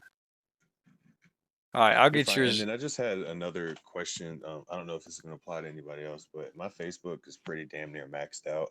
I'm at like 4975, and I know when it gets to 5, it asks you to like become a fan page or whatever. So should I just skim through and obviously just trim the fat of people that I don't give a damn about anymore, and then rekindle the flames of business owners or whatnot, and then Yeah, just that's what compile I that would do. friends list down and then That's what I start did. that outreach? Okay, I cool. got rid of 2,500 people, and Kat did the same thing. Yeah, that's what I need to do for sure. And it helps. You put 2,500 business owners on your profile. Trust me, some shit's going to happen. Then you Awesome. got better shit to look at as well. What was that? Perfect. Thank you. So then you got better shit to look at. Some people post irrelevant shit. I know, and as soon as I see some negative shit, they always gone. Yeah. So you should be able to get that quick because everybody's on some negative shit. So all right, cool. Any more questions? Questions. Dakota, I'll get your thing done tonight. Send it over to you. Awesome. Thank you, buddy. No problem, bro. Any more questions? All right. That's good. Feel like I'm doing this part right because we don't have to spend that much time on questions. All right, guys. So that concludes tonight's training. I'm going to give it a couple days. I'll keep the post in the chat box, and over the next couple days, I'm going to be touching base with each and every one of you individually and seeing what I can do to help you, see what's going on, where you're progressing, what you're having issues with. So I want to give myself a couple days to where I can do that. These calls are great. It's good that I can give the training one time and all of that, but I want to make sure I have a connection with everybody here and I can be able to help everybody that's on the team. So give me a couple days to do that, and then we'll resume the training on the marketing standpoint. But remember, as you're going into these, use your organic outreach method. You're not selling marketing services. You're not. You're selling the webinar. If you sell somebody on a webinar that will increase their company's revenue, and it normally costs money to go to, but you have a voucher and you thought that it would be a good gift to send to them, they're going to click it. They're going to go to the webinar. But if you start trying to sell them on marketing services from the get-go, that's what the webinar is there for. Gift it, give it away, drive traffic to it. Say, hey, you need to check this out. This thing's got the power to increase your business's revenue. You need to check it out. It's a resource. Here's a resource for you. Deliver value to them. Don't be salesy right off the bat. Just deliver some value to them. That webinar converts. It converts with ads all the time on cold traffic. And it'll convert for the same for you guys. So just sell the training. Don't sell anything. You want to sell the webinar first. Let the webinar do the work and then get them to schedule a call. And if they don't schedule a call and you know that they've gone through the webinar, which you'll be able to see if they opt in, you'll get the notification via email. And then if they don't schedule a call after 2 hours and 30 minutes, they didn't go through the whole thing. Or they did and they just, which is never the case. If it's a good business owner, then they'll spend the $97 and then follow up with them and just say, hey, what'd you think of the training? That's what you want to do. You want to sell the training. Don't worry about selling marketing services yet. Sell the training. It's way easier to sell. Focus on that. That's what you want to sell first, and it'll end to deals. Nobody wants a mortgage. They want a house. Same thing. Nobody wants marketing services. They want more revenue. So send them a tool that provides them more revenue and sell the webinar. Sell the webinar just like Kat updated the organic outreach strategy. So check it out. It's way easier now. Get them on it. Follow up with them. Stay them consistent. If you just do that, trust me, the money will come. You ain't even got to worry about marketing services. The appointments will come. But you cannot go in trying to sell marketing services. It's not going to work. That's what everybody else is doing. That's the point of the webinar. You guys with me? Yes, sir. Yeah, man. Yep. Cool. All right, guys. Well, that concludes tonight's training. I know you guys' time is valuable. So I'm going to let everybody get off here. I'm going to put all the resources in your Google Drive tonight. All that training will be there. Thank you again for being here. Thanks for all of your commitment to this point. Sunday, you guys have a meeting in Southern Virginia. I look forward to seeing some pictures of you guys. I'll post the instructions on the LinkedIn deal so we can do all the recommendations for everybody to get everybody's LinkedIn profiles built up and have a little network and make everybody look very presentable and very good and very established on there. That will help you with your conversions. And if you need me, holler at me. I have one question before we get off. Yes, sir. it may be a silly one, but are we limited to the U.S. or can we branch out to like China?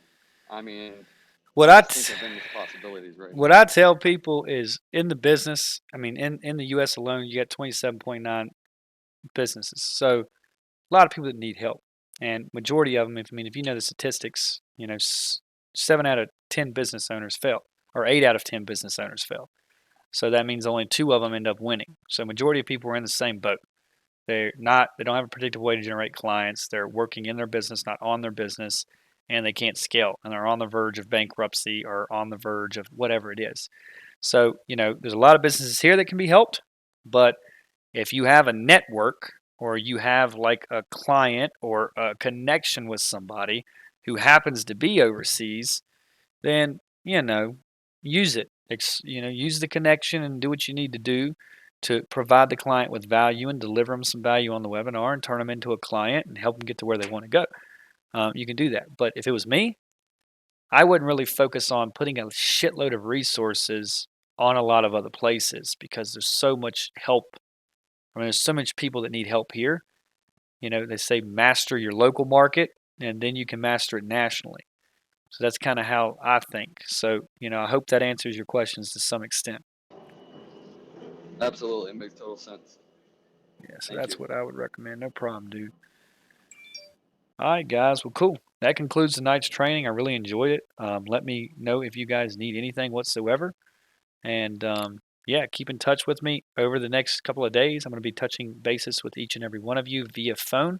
So if you see a 646 area code, it's me. Any more questions? Josh, you got a question before we go? Oh no, I was just gonna say, hey man, I appreciate the training tonight. I thought it was awesome. Good, man. I'm glad y'all enjoyed it. All right, I'm going to hop off here. You guys go do your thing. I'm going to get all these resources done for you and try to get to bed by 2.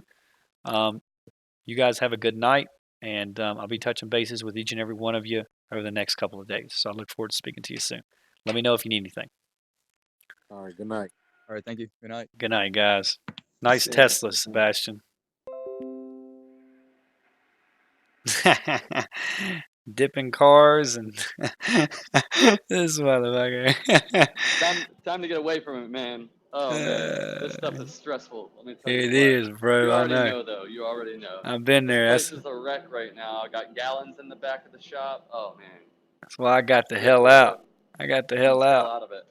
Absolutely. All right, bro. Call Have me. an I'll call awesome you night. tomorrow. Touch bases with See you. ya.